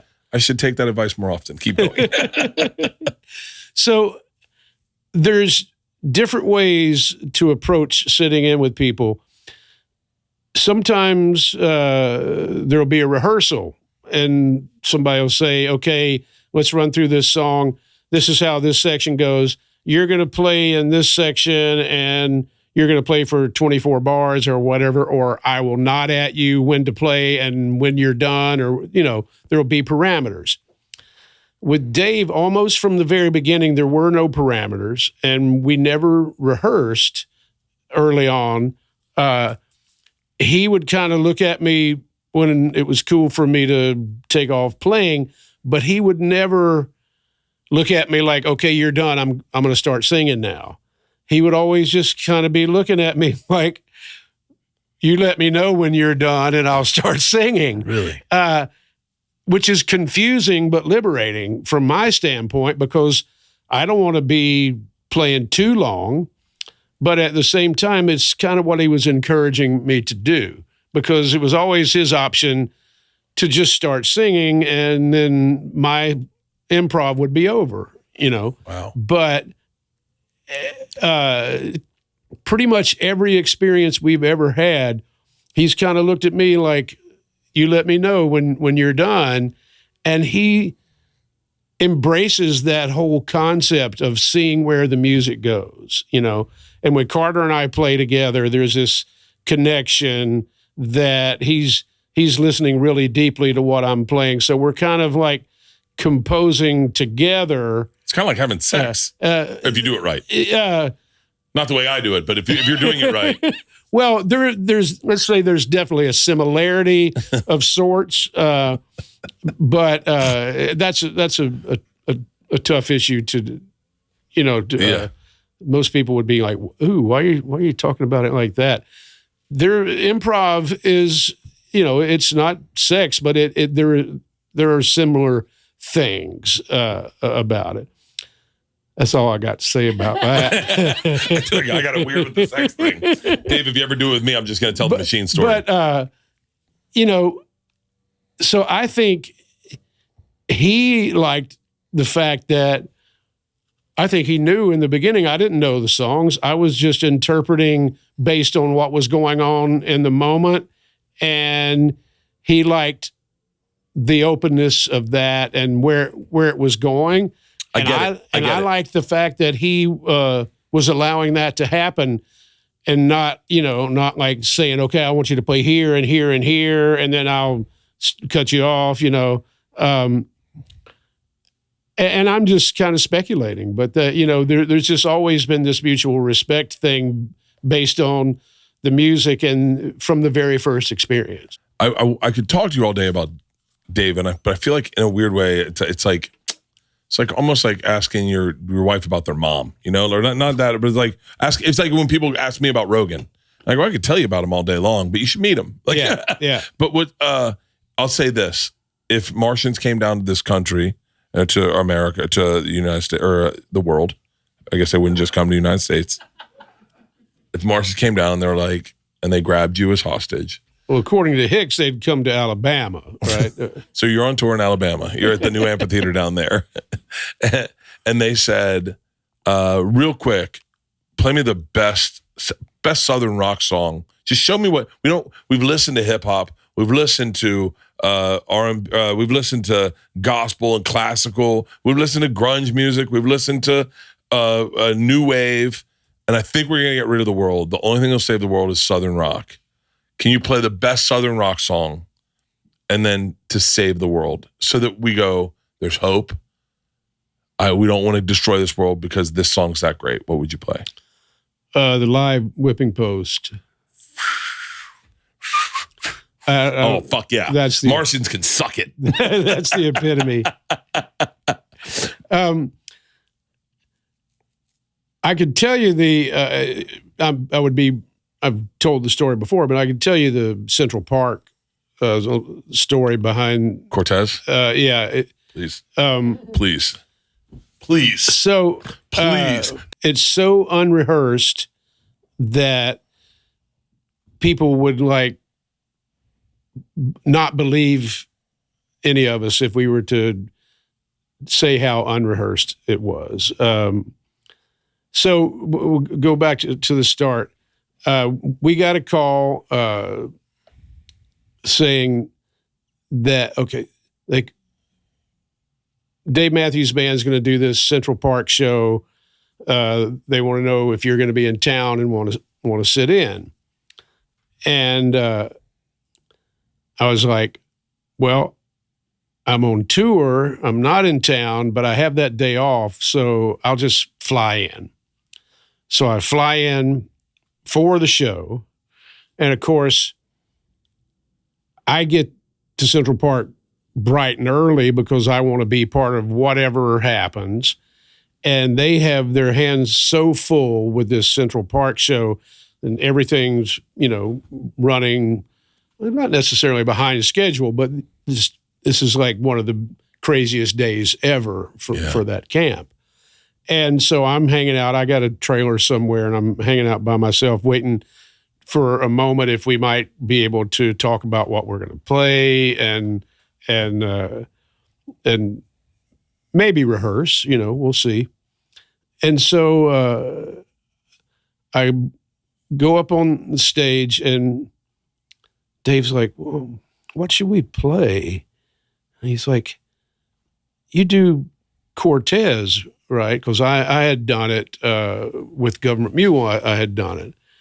And I said, yeah, I've done it a couple of times. And he said, I've been thinking about doing it. Maybe we could do that.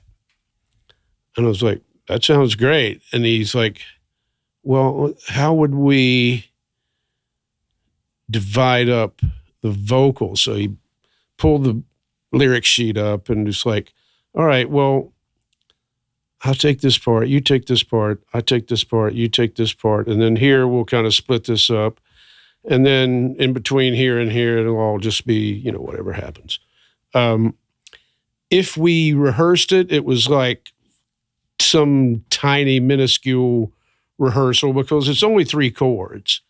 There's no possibility that you're going to screw it up by playing a wrong chord. It's just all about the jam and what happens. And I don't think we did very much even running through the tune at all.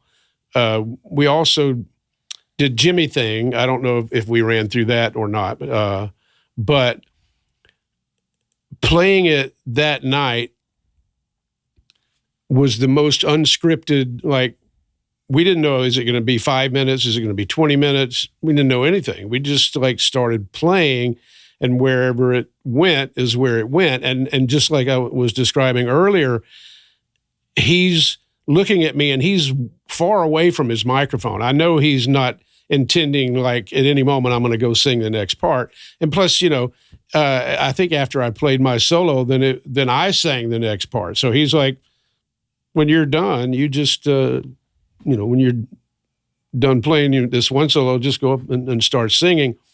But it was the most beautifully unscripted jam. It just kind of played itself, the energy that was on that stage that night coming from the audience. I think we had no choice but to do what we did. And we were all just riding that wave and grinning and knowing that we were experiencing something. But and in hindsight, what a perfect selection. The first time we played that song together was right then, and the fact that we captured the first take like that was just amazing. Is there a part of you that goes, we should never touch that again? We did it. Well, I wouldn't want to play it like immediately. We've played it at this point probably 15 times. I don't know. Yeah. But it's always far enough apart where we're not thinking about another version.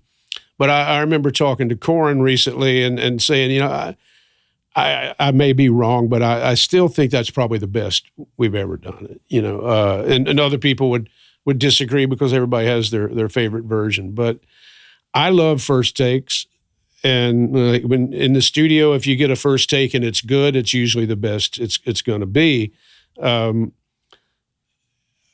that was just such an amazing experience, looking out at that crowd and playing. It's hard to describe that feeling,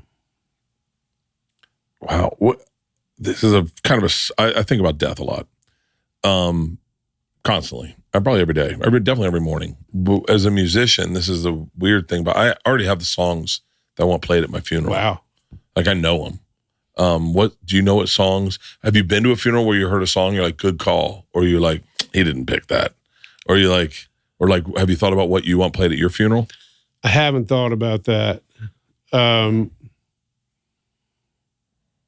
I don't know that I want to. Maybe at some point I'll let Paul Schaefer do it. Sorry, I am a comedian. Listen, I'm trying to find I'm not a great one, but I expected more of that, actually. That's our clip. So, but like, have you thought, like, you never put any thought into what you'd want played at your funeral? I will now. No, I think I avoid thinking about my funeral. Yeah. Did you go to Alan's funeral? Yeah. Did they play any music? Played Soulshine. What a fucking great song. What a great goddamn song. Thank you. Alan's funeral was, man, there were so many people there, more than any of us expected. People were outside because they couldn't all get inside. And I wrote something for Alan's funeral, like a I don't know if you'd call it a poem or whatever, but that's probably the hardest thing I've ever done is like reciting or reading what I wrote for him the night before. It's weird. Somebody asked me what was the most uncomfortable you ever been performing. And I was like, probably at my brother's wedding, where it's all these relatives that I hadn't seen in decades, and having to sing a song. That was probably the most nervous I've ever been, but uncomfortable at Woody's funeral. I think that was, it was just so heartbreaking, Wow. Yeah. This has been, I mean, I would love if you could touch a guitar at some point. And I don't want to ask you to play, but I would love for you to play. I would love for you to play if you're comfortable with it. But if you're not, I totally understand. It's okay. What do you got?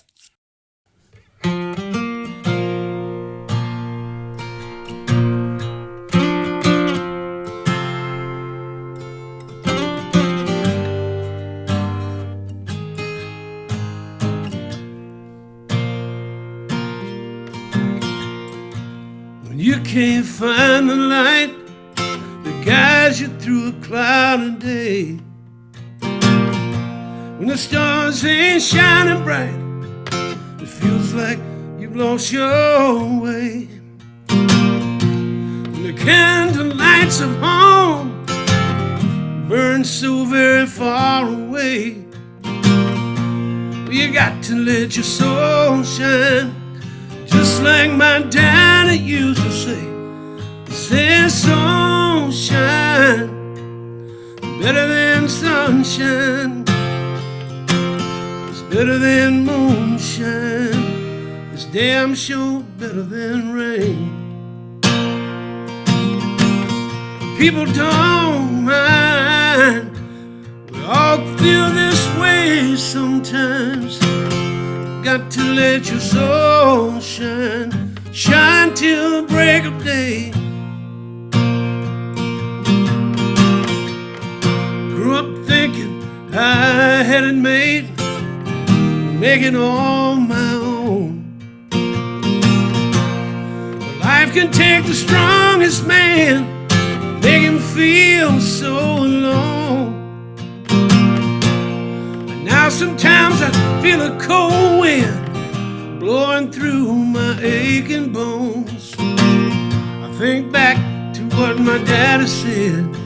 He said, boy, in this darkness before the dawn, let your soul shine, better than sunshine, it's better than moonshine, it's damn sure better than rain. People don't mind, we all feel this way sometimes. Let your soul shine, shine till the break of day.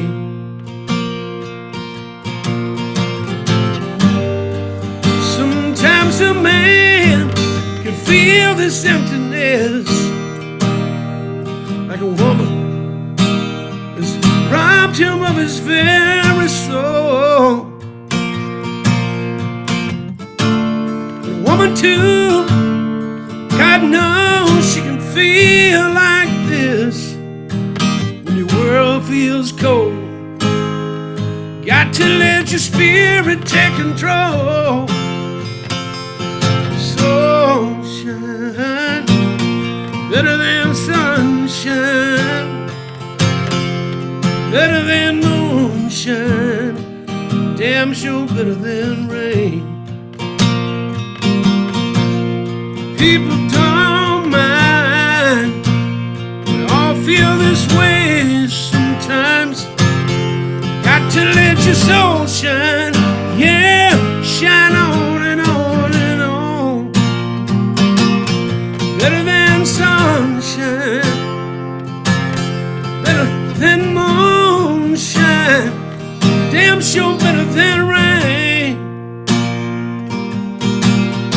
People don't mind, we all this way sometimes. Gotta let your soul shine. Shine till the break of day.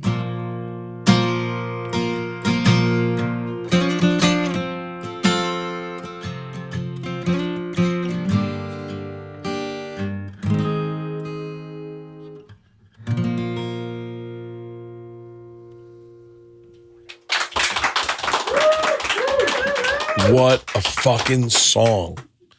God dang. Play that at my funeral. Can I ask you a weird question? Sure. Did your dad really say that? No.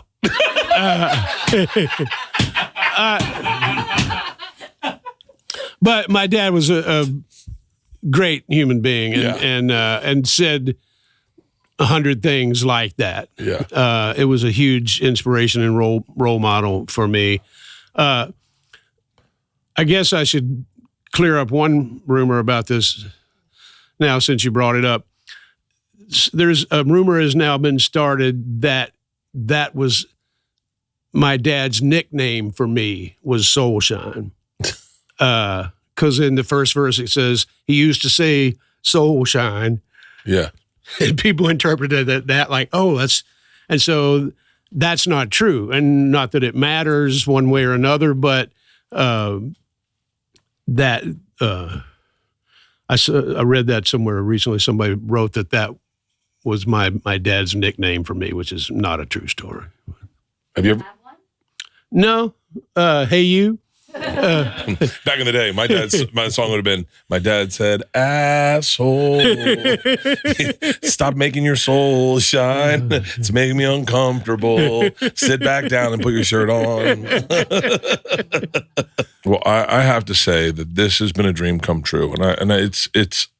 I'm very fortunate to be in a place where the bands I saw growing up, meaning like in my formative years when music's most important to you, when you discover marijuana and you can get beer legally, like those moments, I've been very lucky. I've been very, very, very, very lucky. And like I said, I literally tried to count how many times I think I've seen you. The amount of times in Tallahassee you must have come through. I know I was at the Moon when you guys came to the Moon. It was an absolute pleasure. Thank you very much for coming by. My pleasure. You so much. I enjoyed it a lot. Thank you very much.